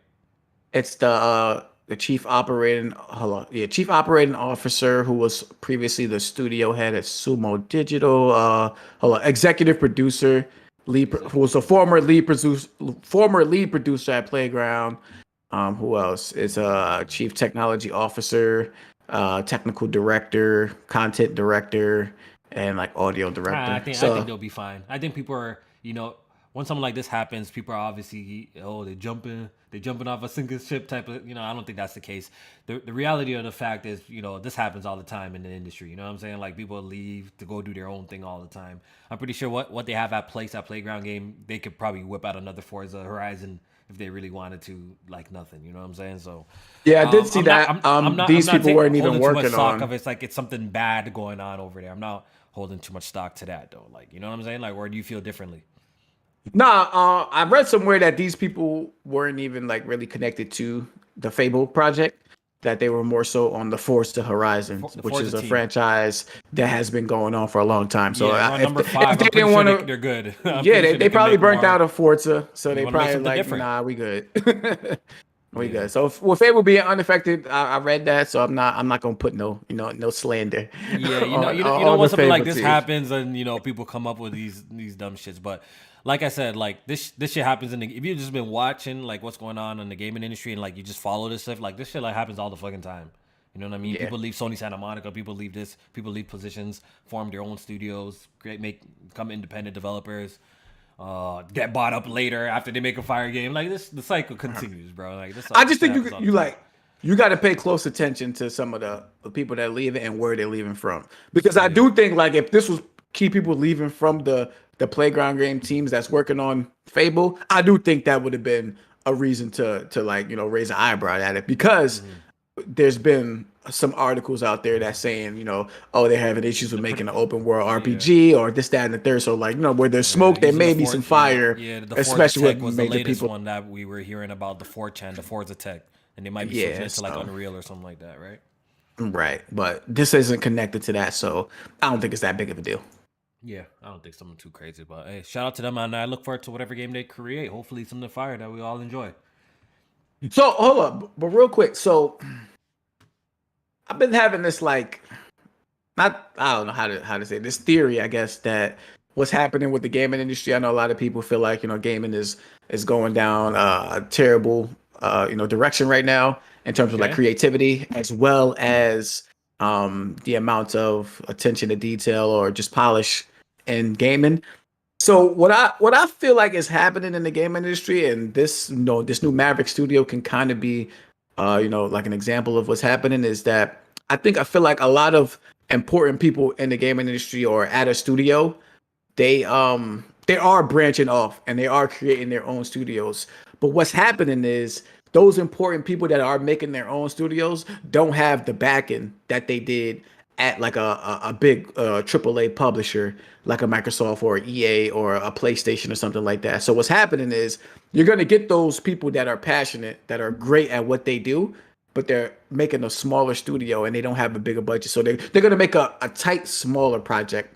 And then what's Mm-hmm. happening at the big AAA studios is you're going to get these people that are just there for a check, but they're not as talented as Yeah. those people that Yeah. left. So you're going to I get see what these you're big saying. AAA games that are not as polished or Creative. as in depth or creative as they used to be, and then you're going to get these smaller The games smaller, that are well, that are well, that are new and creative, but they don't have the big budget the as a budget, yeah, AAA game. yeah. So I see what I they see what can't you're go saying. so far. You know what I'm Yeah, saying? but typically, like if you've been like watching what happens, it seems like that's like kind of the case for a lot of veteran devs. Like the veteran devs Yeah. typically be moving on and making independent projects themselves and making these Right. quirky games. Right. If you're Right. looking for Yeah. creativity in games, yes, I do want to also see them in big AAA games as well, for sure. I think that'd be dope to see that level. But a lot of cool things are happening in the indie scene. You know, a lot of independent developers make some real interesting, quirky, different types of games that you're looking for. But it doesn't have the glam or the glitz or however you say it, because it Right. doesn't have those, the big production budget as some of these other Behind games it. like the Assassin's Creeds and stuff like that. So when Yeah. we do get a AAA game that's extremely creative and unique, it's always like a breath of fresh air to me personally, because Facts. like now we get like both of best worlds, right? So like Death Stranding is like a perfect example, at least to me personally. I know some people don't rock with it, but Death Stranding is a game that I felt like was extremely creative and took risk, and and it just gave us a different take on. It just gave us a gift, just a different gameplay loop that none of us, were prepared for. So I thought Right. that was shit. Yeah. The what really like got me thinking about this too is like Battlefield, like with 2042. Like when you compare that shit to previous Battlefield games, like even 5 and 1, like just the attention to detail, the destruction, the animations, all that other stuff, like it's like the shit is missing. And what you see from some of these former Battlefield devs that are creating like these smaller, whether it be PvP or PvE style games, it's all that shit is in there. It's just a smaller game. Like some of these developers are creating like this game called The Finals, where it's like this PvP game, but it has like a big emphasis on like Destruction? no, the destruction in that game is like, Lord have mercy, like everything crazy, is huh? fucking destructible. It's like, god damn, where the fuck is this in Battlefield 2042? And it's like probably the developers that were important in that role left, and now they're doing shit like this. So it's like, damn, I hate to see stuff like that because like our AAA games, like it's a lot of watered down bullshit. Because I think these people are either tired of making the same shit over and over, and they leaving. And now we got these people that are not as talented, but they there for a check. They mean well, but they're just not as talented. It is what it is. Talent. Everybody ain't born with the gift. You know what I'm saying? It just is what it is. But they just ain't got it like the other people do. And they just there to trying to make money. So And I think this is actually a perfect segue to get into some of the troubles that Ubisoft is going through. yeah, it is. So apparently, Ubisoft has canceled 3 games that they've been working on in the background. 3 games. I hope one of them ain't Avatar. I want that.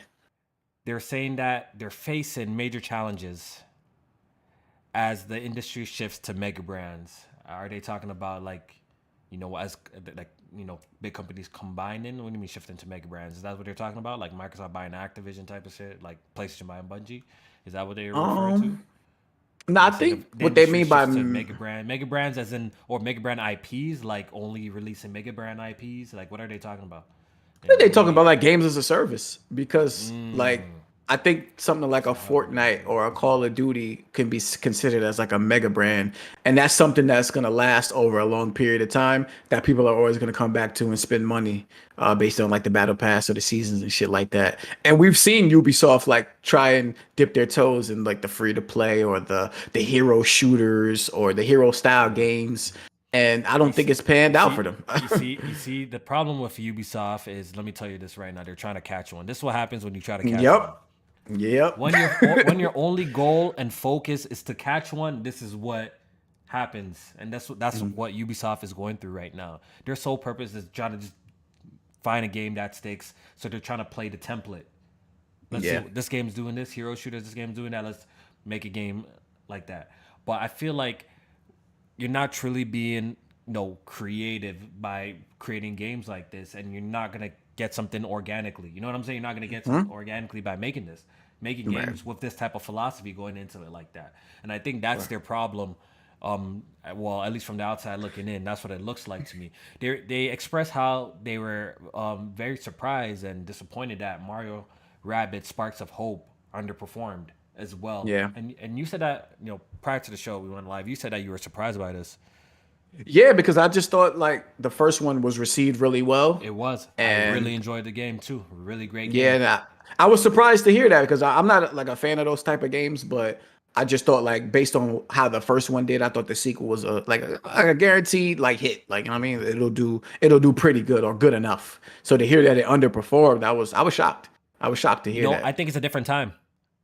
That's why I think I mentioned this to you too. I think it's a different time.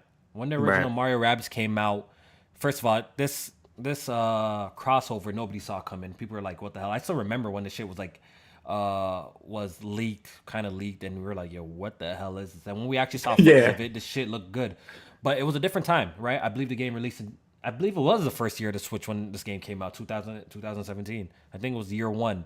And at that point, the Switch library wasn't the craziest library at the time. So, this game today, I could see it not doing as good as the first one because at this point, there's too much fire on the Switch of a catalog, right? So, and I don't think people were checking for this game like that. I think it was just like a perfect. It's like Knack. It's like Knack selling 2 million copies. Oh, like 2 million copies for the first one. For the first one. The first one sold 2 million copies. Why? Because it was a launch title for the fucking PS4. There wasn't much games to fucking play. Knack 2 comes Right. out a couple years later, J-Man, when the platform's more established, got more content on in games. What does it do? Does it sell 2 million copies again? No, right? It doesn't Hell do no. anywhere near as well. I think this is kind No. of the same situation, but the unfortunate part is that from what I'm hearing, the game is actually good, but people are not probably people probably just don't care. I don't know if people just care about like this franchise like that. You know what I'm saying? Mario Rabbids. I don't know if people Right. care. Yeah, but I thought I'm looking at Ubisoft's like game releases since like say 2020, so like when Watch Dogs Legions came out. And if it ain't pretty much Watch Dogs and Assassin's Creed, Yeah, that game's it's buns too, bro. Watch Dogs. Like, yeah, Watch I Dogs have it. Legions was ass. I That shit have was it, and I ass. started it on my platinum account, so I have to finish and get the platinum. But I Oh, put it in the back burner. I put it in the back burner, Jim. I'm gonna do it good eventually, luck. but not. But Good yeah, pray luck. for me. It's just as bad as me trying to finish Horizon Forbidden West. I don't know when I'm going to do that, but who knows? They're both in the back burner right now. They're I both played together. Wait, they're I both played floating like together. the That like shit the intro section sucks. of Watch Dogs Legions. I'm It like, sucks. Legion, It I'm sucks. fucking out It of here, sucks, dog. bro. And that It was on sucks. Ubisoft Plus too. I didn't even pay for that shit. You know what I mean? But We got other than Blaze in the like chat. Shout out to Rainbow Blaze. Six, oh He shout out to says my guy he Blaze. says Ubisoft the good or is good. I think he's trying to say y'all stop the hate. And hey, if Ubisoft is so good, they shouldn't be struggling financially like this. If the game ain't Assassin's Creed, their games ain't selling current. I guess the way things are looking like. And Nah, if they was good, your boy Ease Gilmont or however you say his name wouldn't be fucking putting all the onus on his employees. You see yeah, that shit he said? but yeah, he blaming his employees. So you guys got to work harder. Nah, bro. Fam, he said today more than ever, I need your full energy and commitment to ensure we get back on the path to success. He said, I'm also asking that each of you be especially careful and strategic with your spending and initiatives to ensure we're being as efficient and lean as possible. Basically saying, if you motherfuckers bleeding ain't money. meeting deadlines, if you They bleeding motherfuckers money. ain't meeting budgets, then it's your fault. Y'all the reason why we had to cancel 3 motherfucking games and delay Skull and Bones for the 4th time because don't nobody want that shit. Nah, you see, I think they should the higher ups should be taking the blame because I'm pretty sure that they're kind of pitching these kind of ideas to developers like, okay, we kind of want a game like this to emphasis, games as a service or do it this way. They probably need to give their developers, the higher ups probably need to give their developers more freedoms to create what they want to create. Maybe work on a new IP or something like that because Maybe Splinter Cell. I don't know. Something that I people know have been something that asking people been asking for the for, longest. yeah, and actually just do it, and actually just give us a proper one, like a genuine, like true to nature Splinter Cell, like without no microtransaction bullshit, without no like buy the armor in the storefront bullshit, like none of that kind of just make us. You know what's funny? EA was on some dumb shit too, right? But They guess was. what, J-Min? They're on some dumb shit, but they made one single player game, a regular game. They made a regular game without the bullshit that they typically do. Guess what? Super Smash. A little bit of lot a of straight in. right? A little bit of Guess straight what? in. They switched up their tune so fucking quick about single player games not being important. They used to say some super dumb shit, right? Yeah. But they made one game that was without all the dumb shit, the loot boxes, always online, games as a service. One game. EA was single-handedly Now, all of a responsible for sudden, like the we love that. single player hashtag or Yeah, some shit now like they that. now they want that. Now they want to create more single player games. They want to do like, yo, how about Anthem they just make a flopped. regular shit? bro? Fucking Battlefield was trash. It flopped, and now they like, oh wait, Star Wars did good. Hold up. Okay, now we're gonna do a Dead Space remake. Like now they starting to Yeah, come see, back now, around. now they're trying to see. the Now they're single trying to player see shit. because that Dead Space shit is gonna take off, and they're gonna probably continue the path and mixing it up with some of these single player experiences.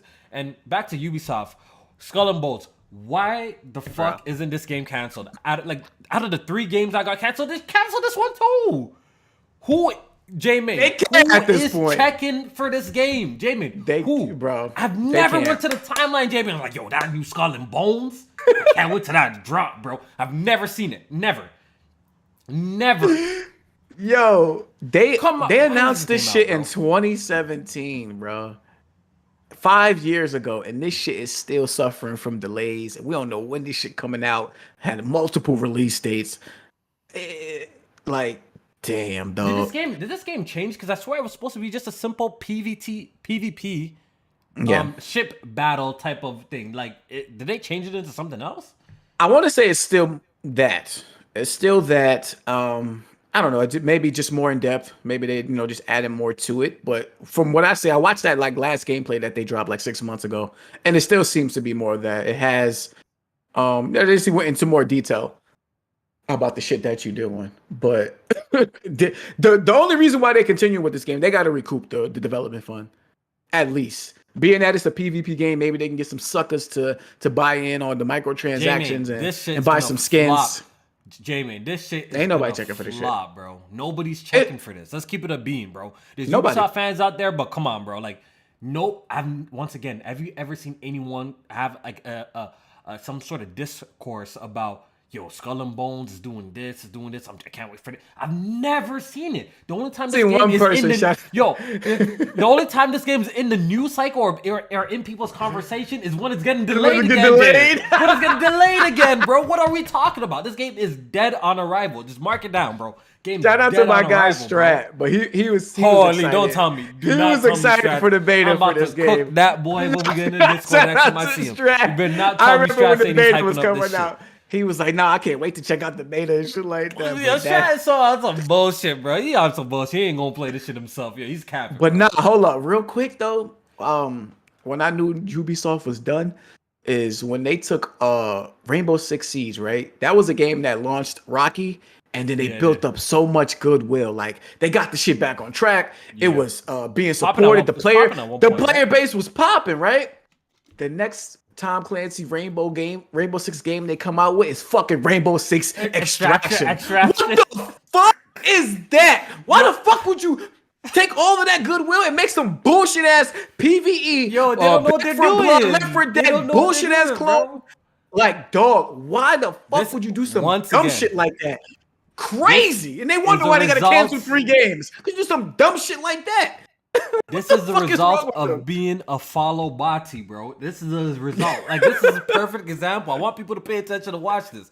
The way Ubisoft is moving and creating their games is your results of being a follow body, bro. They're just trying to catch one. They're just trying to catch one so fucking bad. So they're just copying this, that, and they're just ruining their franchise. Like you said, like they had a great formula with that. Instead of building upon that and maybe bringing like a Siege 2 or another Ghost Recon, like, a proper one.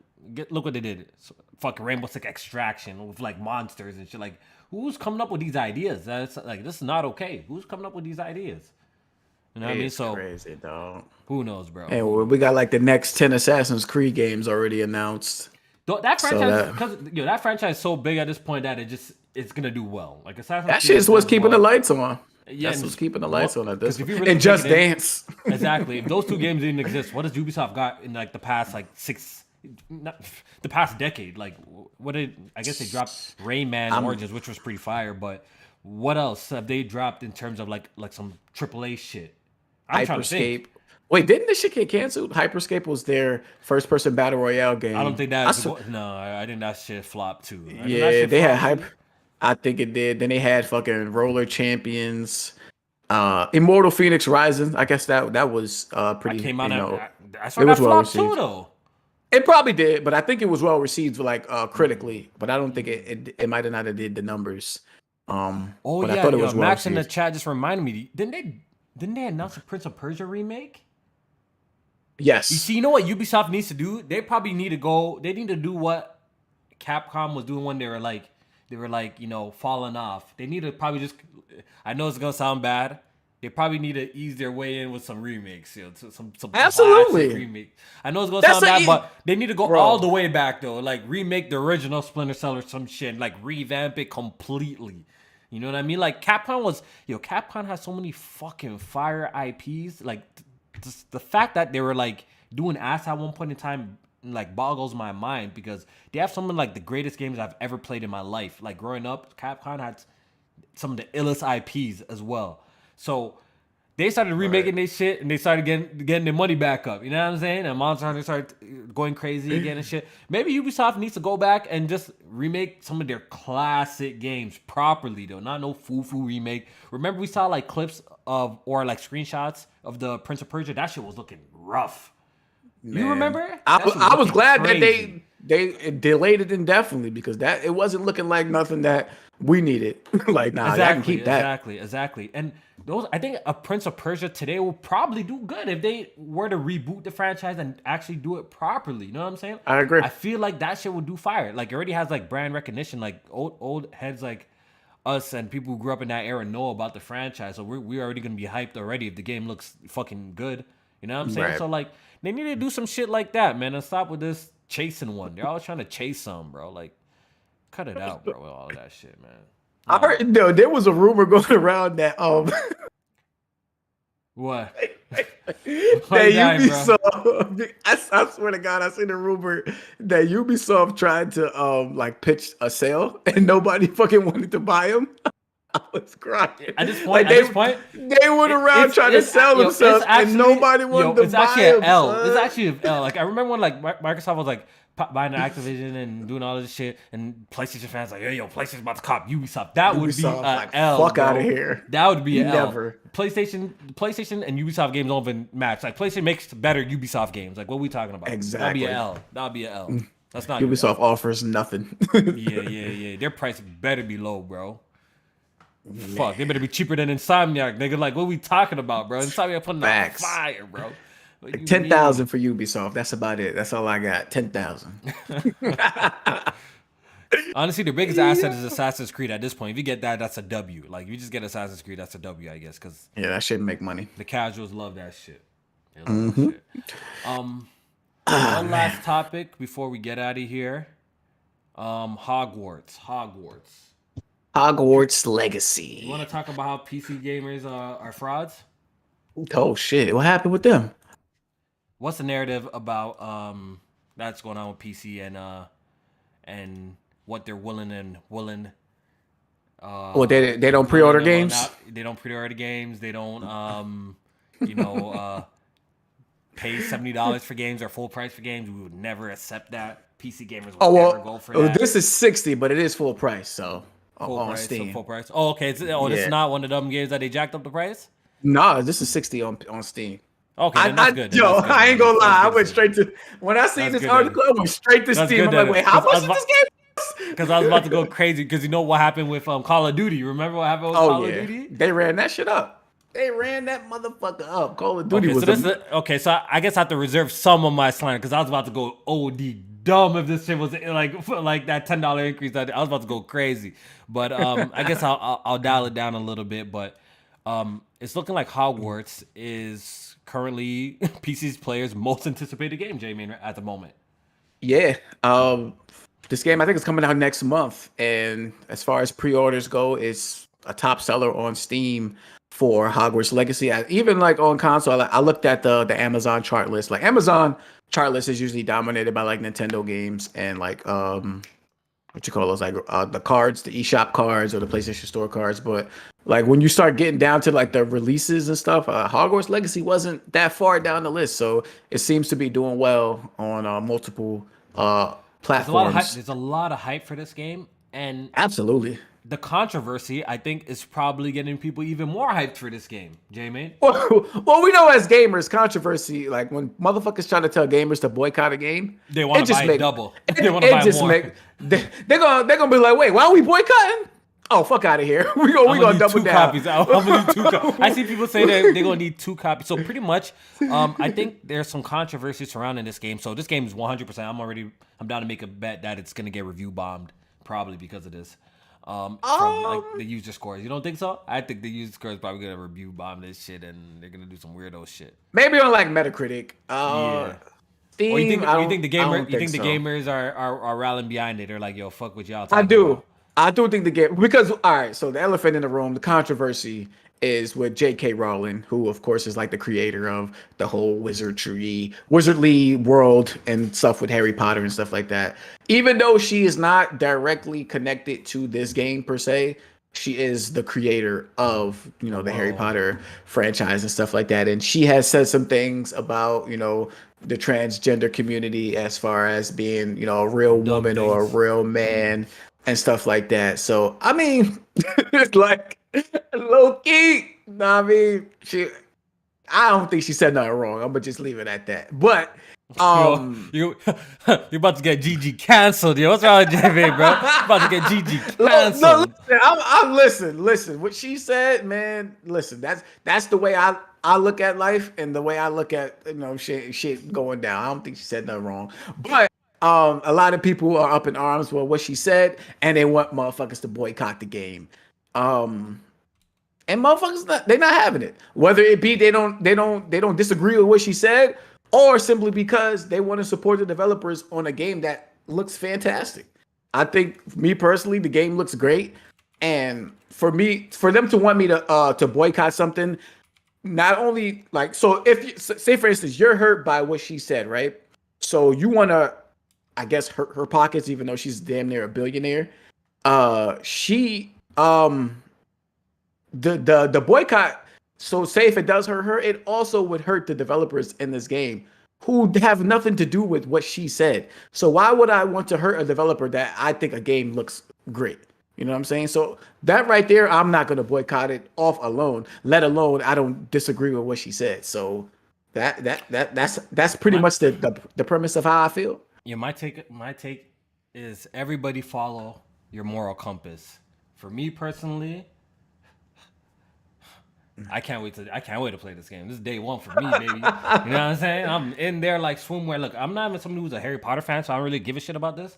But I think I mentioned this before too. Like the game reminds me of Bully so much, but with some wizardry shit. But like it just reminds me of Bully, and I've always wanted like a Bully type of sequel. I tried my best to get into Harry Potter to like watch some of the movies. Couldn't get into it. It's not my flavor. But once again, the gameplay of this looks fire. Like a lot of stuff that I've been seeing that you can do in the game looks kind of tough. So I'm interested in this game because of that sense, and I want to see how it goes, man. I want to see how it goes. But me, I'm in there like swimwear, bro. Everyone follow their moral compass. I'm not gonna tell you what you should and what you should buy and you shouldn't buy. It's my money. You already know how the model goes. But hey, no controversy stopping me from buying this game. This shit look fire, bro. I need it. It looked great. It look fire, bro. I I've need it. had issues with how they are putting some of the content behind like a paywall, but listen, call me a fraud, whatever the fuck you all call me. I'm buying this shit. I'm buying this shit. It look good. It Yes, look sir. good, Yes, man. sir. Yes, sir. I think that's it. That's it. That's all the topics we had this week. You know, it wasn't a busy week, but you know, we always make it work, J man. You know what I mean? Yes, You know, sir. you know what I mean? We've been potting for too long together. So, oh shit, let me just sneak this one in real quick. But like, the topic is so tiring, so I don't even want to fucking like even talk too much about it. But I will mention it. Apparently, Google and Nvidia both are expressing their concerns to the FTC about Microsoft's proposal to acquire Activision Blizzard. So pretty much their comments Yeah. were saying like I think Google was saying something about they're gonna have an unfair advantage. I think And the Nvidia was cloud. saying in the cloud space. One of them were saying that it was either Nvidia or Google or something were saying it, or maybe they're both saying it in the cloud space. Is Yeah, I gonna think give they're them both some for sort of saying it. yeah, it's gonna give them a unfair advantage a little bit in the cloud space. And oh my god, bro, I can't wait for this deal to close and be done over. I'm kind of tired of hearing the word like just the abbreviation, the FTC. Like I'm tired of hearing it. You know. I don't even know. Like, is the FTC the people that are suing Microsoft? Like, I don't even know who is I don't who think at this point I anymore. think they're look. Correct me if I'm wrong, and go do your own research. But I don't think they have actually started any process to sue Microsoft. I don't think they've started any court, but I think they are challenging the deal, and maybe they. But Microsoft said they're prepared to you know to fight for this shit. But can you imagine just a whole year of hearing more of this back and forth shit, bro? Like this shit's gonna be annoying. So let Microsoft buy Activision Blizzard and be done with it, bro. Microsoft, the FTC Yeah, is suing. Okay, yeah, okay, it it is the is suing. FTC that's suing. Okay, so they are Hey, suing. hold up. What the fuck is Google talking about? Like, why do they have an In the, issue in the, with in the this? I think Google was talking about the mobile space. They were talking about like they're gonna have unfair Oh, fucking advantage in the mobile mobile. space, and people are pointing out like the hypocrisies, obviously, because there's literally only two companies that control everything in the mobile space, In the which mobile is pretty much space. is Google and Apple. You know what I'm saying? They pretty much control everything, right? And then for So the cloud market, Stadia is motherfucking dead. So yeah, Google need to exactly, shut the fuck up in exactly. terms of that. Like they couldn't even get their own shit Yeah, this shit's to stay dragging, bro. alive. Like I get it. It's the biggest acquisition in history, I believe, in all entertainment. You know what I mean? So I kind of get it. That is gonna be looked at with some scrutiny and stuff like that. People are gonna fight against it, but at this point, I'm just tired of hearing about it. I kind of want it to kind of go away, and I kind of just want Microsoft to get them and just be done with it. It seemed like the longer this is going on, the longer it's lasting. Like, I don't know if that makes sense, but it's like the more it's dragged out, it's like more shit is just being added to it and to make it drag out even longer. Yeah, for real. CMA, that's the other group, the CMA. Yeah, CMA, yeah. All these organizations and shit. So that's it, guys, man. That's all the news that we have today. Went on a little bit. We started a little bit later because J-Man went to go get a haircut, so we started a little bit later. Yeah. But typically, if you guys already know, good gaming 7 p.m. Eastern on Thursdays. We usually go for an hour and 30. Extended a little bit today, but it is what it is. Shout out to everyone who came through. I hope you guys all enjoyed the show. Make sure y'all hit the like button and make sure y'all hit the description button and go over there and subscribe to J-Man's channel if you're not. But I'm pretty sure everyone in here must be subscribed to J-Man. So yeah, I'm pretty sure. If you haven't, do it. Stay tuned for that Last of Us content. Yes, sir, we're gonna be breaking down the show and shit like that. So I can't wait. I'm excited. Yeah, I'm excited. If you haven't, check out the latest video that I put in. I've been putting my foot in all the videos I do, and I got another one coming for you guys next week. As well. That boy working. All right, so we're gonna try this. I'm not on this video every single day type shit, but I'm gonna do one video. I'm gonna try and do one video a week, but it will be to the highest caliber of my skill. I recently I'm trying to take it to. Let me show you something, Jay. I'm trying to take it to the next level. Look what I bought. Myself, bro. Look. I don't. Look. Shit! What the fuck? This is a little teleprompter. You see this shit? So I see that. You see, I've been getting more into writing. I'm trying to get into more. Look, all the professional. I know people like the off the cuff talking, and I do that here on the podcast. But I'm trying to actually. I find that when I actually write my shit, I could get my thoughts out a little bit more fleshed out and clear and straight to the point instead of kind of rambling too much. And I kind of like that, right? I know people see the stark differences between my kind of the way I talk in my quote unquote professional videos, the ones I actually write it down versus me just freestyling talking shit to you guys. You know what I'm saying? One might prefer this one, might prefer the other one, but I'm actually now that I'm writing more. Because that's never thing that I used to do. Even with my other reviews, I used to just freestyle it. I feel like, it's also improving other skills that I would like to have too. You know what I'm saying? Right. And I feel like I'm getting better. I'm getting better at that. So I'm pretty sure by the end of the year, y'all gonna see. Hopefully, my shit be looking like the what's the average consumer or some shit? Hopefully my shit. Average consumer. My shit be looking fine because all them boys be using written shit. They just deliver the message. So they're just professionals, right? Because they're doing it for so long like this. They deliver their shit that you know what I mean, that people can't. And you'll get better at it over time. I'll get better at it over time. Where you're just writing bullet points and shit, and you could just express from there, or you know what I mean. But low key though, I was watching your video, listening to it. I'm like you could be. You could low-key be working for an IGN or something like that, already, based on how you deliver your shit. Even beyond that, but I was listening to it and I'm like, this shit already sounds like it's coming from a professional outlet or something like that. I'm trying to switch it up. So you already meeting that, if not exceeding what they doing over there. So definitely keep up that shit. That shit is fire. There, I'm about to continue to add more production value and do the best I possibly can. So I'm not focusing on quantity. So I'm not gonna be dropping a whole bunch of videos here, but the ones that I make, like I said the last time, I'm gonna be trying to make videos that also can last for a while. They're not really for the moment videos, but videos that can live on the platform for a little bit longer. So hopefully you guys enjoy. Y'all take the time. It takes me a while to do the videos. So if y'all even just stop by, hit the like button, I would appreciate it. If y'all want to watch it too, I think it's good shit. So y'all should check it out though. You know what I mean? Fire. Anyways, we're gonna get out of here. I'm going to bed. I'm gonna go cuddle up with the wife. I'm fucking hungry as shit. Go rub on the belly a little bit. You know what I mean? Go see how my baby doing a little bit. Go talk to your seed. Yeah, I got like 3 or 4 more, three more months left. 3.5 months. Damn, already? Yeah, this shit. Damn, that shit is right. That's fast as hell. It's just So now's the perfect time. I thought I had mad time with this pregnancy shit. Yeah, I thought I'm like quick. 9 months. By then I'm nice. Yo, bro, I blinked. Yo, she got like 3.5 months left. 3 months. What? Oh my god, that shit is right there. Wow, bro. Craziness, bro. Craziness, yo. We praying for I'm you, excited. dog. You Yeah, got this, yeah, though. You got this. yeah, yeah, exactly. I think overall with how the scheduling that's going on, I think I'll be able to maintain what I do. One video, since I do a lot of now that it's right into, I write my shit at work or I come up with brainstorm my ideas, and Right. good gaming. We do target. I know sometimes we go a little bit longer, but we do target like hour and a half podcasts and stuff Right. like that, and we do start it a little bit earlier in the day. So hopefully, everything just it's a nice transition even when Junior is here too as well. So hopefully you guys enjoying the content once again, and leave a like on your way out. Would appreciate it, and we'll see